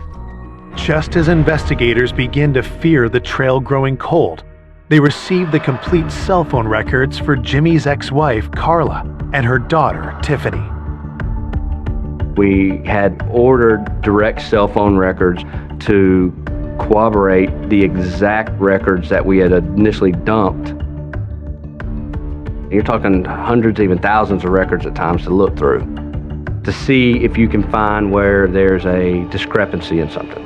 After days of hard work, police get the break they've been praying for. Everybody else's phones were making sense, but Carla's phone did not make sense. We noticed there were actually people being texted between 6 and 9, 2 different phone numbers. And that was the time frame of the homicide. Those texts were conveniently erased off Carla's phone. So that automatically piqued interest. So we're trying to identify the 2 phone numbers that were deleted. We identified one of them as a subject named Robert, and then another subject named Heather. We looked up Robert real quick and found out Robert was a convicted felon for dope dealing. But why are these numbers erased the night of the murder? At that point, I felt it necessary to call Carla back in and talk to her again, and then further identify maybe Heather and Robert since we had names on them. When detectives press Carla about the texts, she tells them they belong to her son and Jimmy's former stepson, Dwayne. Detectives already know that Dwayne uses his mom's phone since he doesn't own one of his own.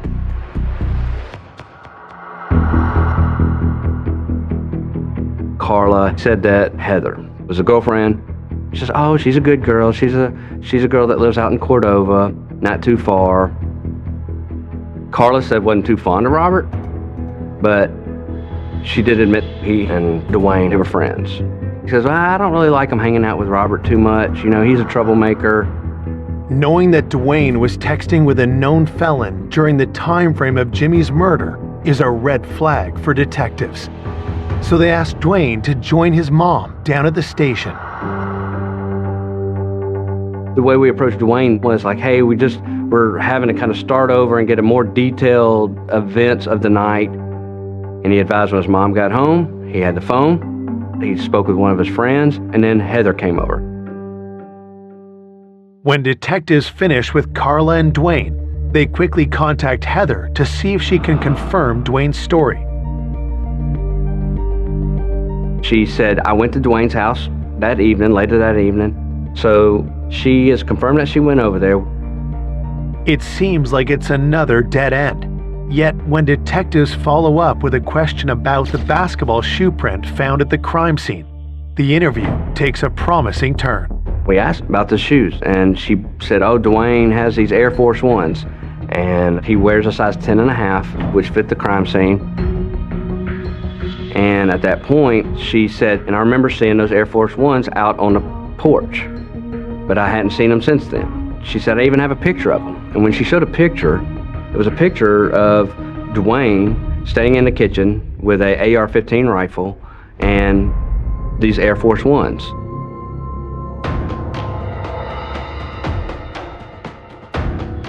Police quickly get a search warrant for Carla's home.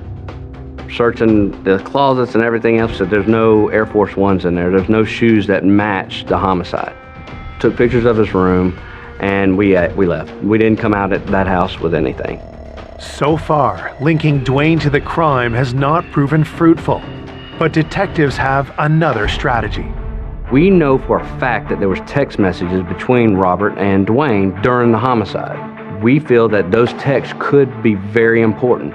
Since he'd erased them off his phone, we couldn't get them.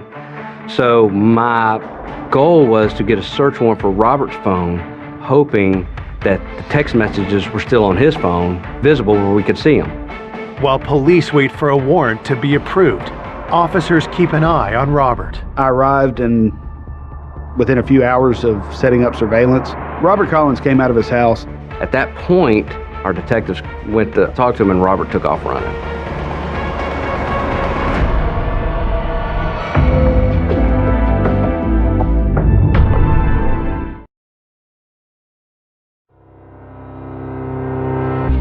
Detectives investigating the murder of Jimmy McLean believe text on the phone of convicted felon Robert Collins may point to the killer.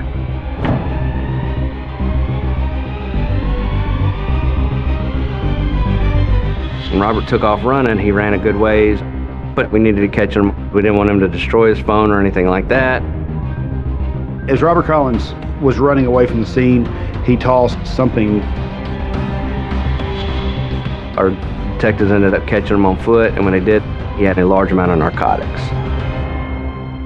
The illegal drugs give detectives reason to arrest Robert.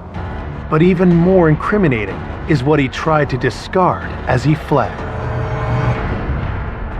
When we saw that he had tossed a weapon, we immediately thought maybe that was the weapon that was involved.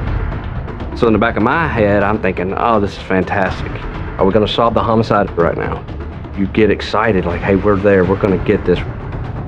Police bring Robert down to the station, but before they question him, they carefully examine his gun and phone. I think it was very quickly determined it wasn't the weapon from the scene. Still, detectives have plenty of leverage on Robert. He's a felon convicted with a handgun. Now he's got another handgun on him and a large amount of drugs. This could easily go federal. Maybe that could help us out. Maybe he'd want to work something out. He wouldn't budge on anything. I don't want to talk to y'all. Basically, he said, just put me in a jail cell. I'll go do my time. You just don't get that. That's just not normal. Is Robert trying to protect his buddy, Dwayne, or just himself? If he won't give anything up, detectives hope his cell phone might. I was hoping that the text messages were still on his phone. Started going through it. Well, Robert had erased his text too. But what Robert didn't erase were some pictures that we were able to get. The day before the homicide, Robert on his phone had a picture of a handgun. It is a similar gun, a .40 caliber Smith & Wesson Sigma, the same caliber used. What was unique about the handgun was not the handgun itself, but where the handgun was laying. And it was laying on a very unique bedspread. When I saw the bedspread, I was like, I've seen that bedspread before. I said, go get the search warrant pictures from when we picked Dwayne up. Well, as we scrolled through more pictures, we finally found a deleted picture that had Dwayne in front of the bedspread. So it tied it all in with the gun in the picture. Police now know the gun likely belonged to Dwayne or someone in his inner circle. But who used it to gun Jimmy down in cold blood? Detectives hope to find out from Robert himself.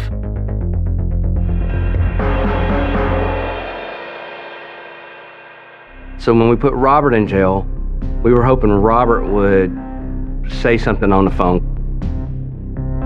The first phone call that Robert made was to a young guy. First thing that Robert said to the guy was, hey man, that pit bull, it's real sick. And the guy kind of like, I don't think he caught what he was saying. He's like, oh yeah, just laughing, I got you. And Robert, you could see, was very frustrated. Like, no man, I'm not kidding. You need to get rid of that pit bull, it's sick. Bro, I shouldn't have sold it to you. We did have indication that pit bull was most likely the gun. And real sick, put it in street terms, means it has a body on it. Detectives traced the owner of the phone Robert called. It was a kid named Jamarius that lived in the Cordova area. We believe that Jamarius Cooper had in his possession the firearm that was used in the killing of Jimmy McClain. Police get an emergency search warrant and race over to Jamarius' home before he can dispose of the gun.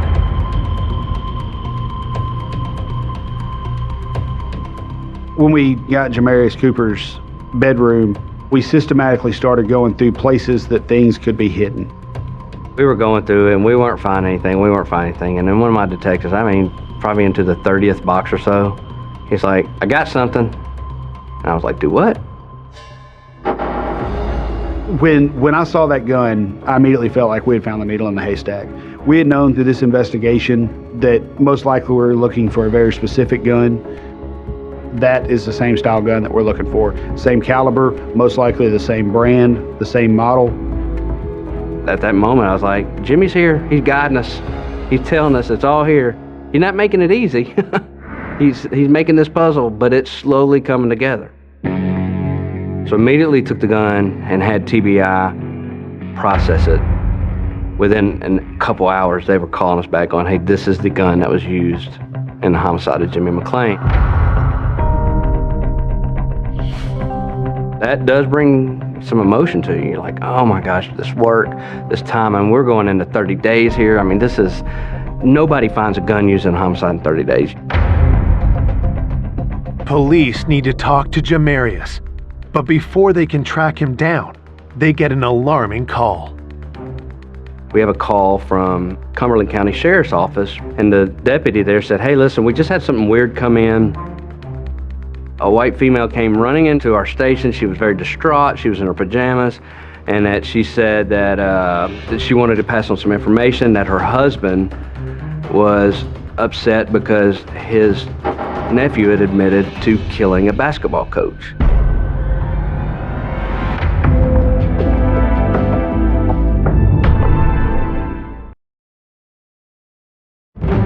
Detectives investigating the murder of Jimmy McClain have just received an unexpected call from a sheriff's office 5 hours away. And the deputy there said, "A white female came running into our station. Her husband was upset because his nephew had admitted to killing a basketball coach." Her husband was Carla's brother, which was Dwayne's uncle. Detectives are stunned. Dwayne's uncle is Donald Page, a known felon. Detectives bring him in, knowing they may only have one shot to get him to talk. He was very, "I'm not talking to you, I ain't got nothing to say." Police remind him of one simple fact. If he's withholding information, that makes him an accessory to murder. And all of a sudden, he said, "Look, my nephew said he did it."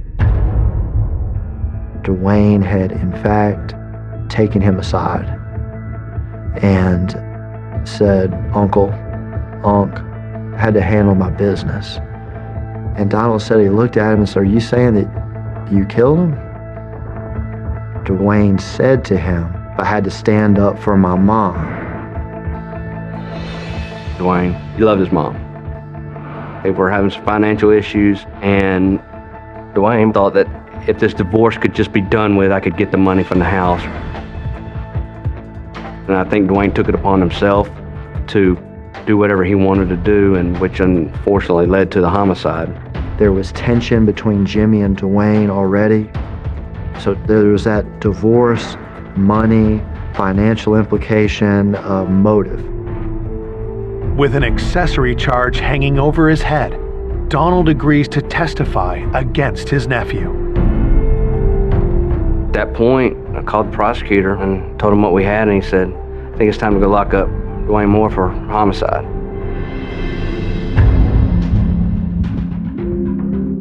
On March 26, 2013, Dwayne Moore is charged with the murder of his own stepfather. I'm telling you, he just had no remorse, no confessions. He just didn't have any care in the world whatsoever. When I heard Dwayne had been charged with Jimmy's murder, I felt a lot of relief. I was shocked to know that someone that he had influenced this long in this young man's life, that would take his life. It went deep to my core as far as emotionally.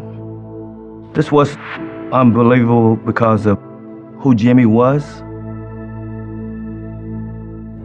14 months later, Dwayne Moore stands before the Memphis judge and jury. The prosecution lays out what they believe happened the night of the murder. Dwayne had it in his head that he was going over there to kill him. He knew that there was a key to the house that Carla might have forgot about. I think he waited until he saw Jimmy pull in, let himself in that front door.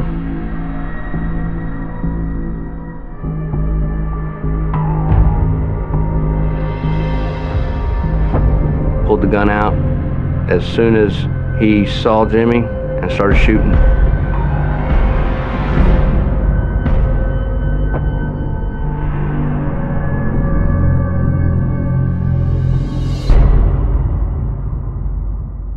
I think he did it in about 5 minutes at the most. I think he just went in there and started blasting away. To try to imagine what Jimmy must have gone through in the final moments that he was living is extremely painful. The awful terror he must have felt, knowing that his life was about to end. On June 27, 2014, Dwayne Moore is convicted and sentenced to 22 years in prison without the possibility of parole.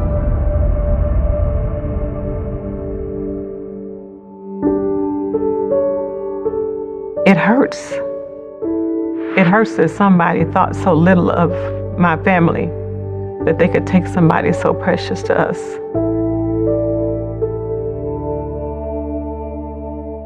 While Jimmy's family still misses him every day, his love for educating young people lives on. To honor Jimmy's memory, we established a scholarship in his name at the University of Arkansas at Conway. I think Jimmy would want to be remembered by being a godly man, a kind man, and a peaceful man. That's what helps me to try to let the anger go. Don't be mad. Just thank God that he was here and that he was my brother for as long as he was. I miss him and I love him. For more information on an unexpected killer, go to oxygen.com.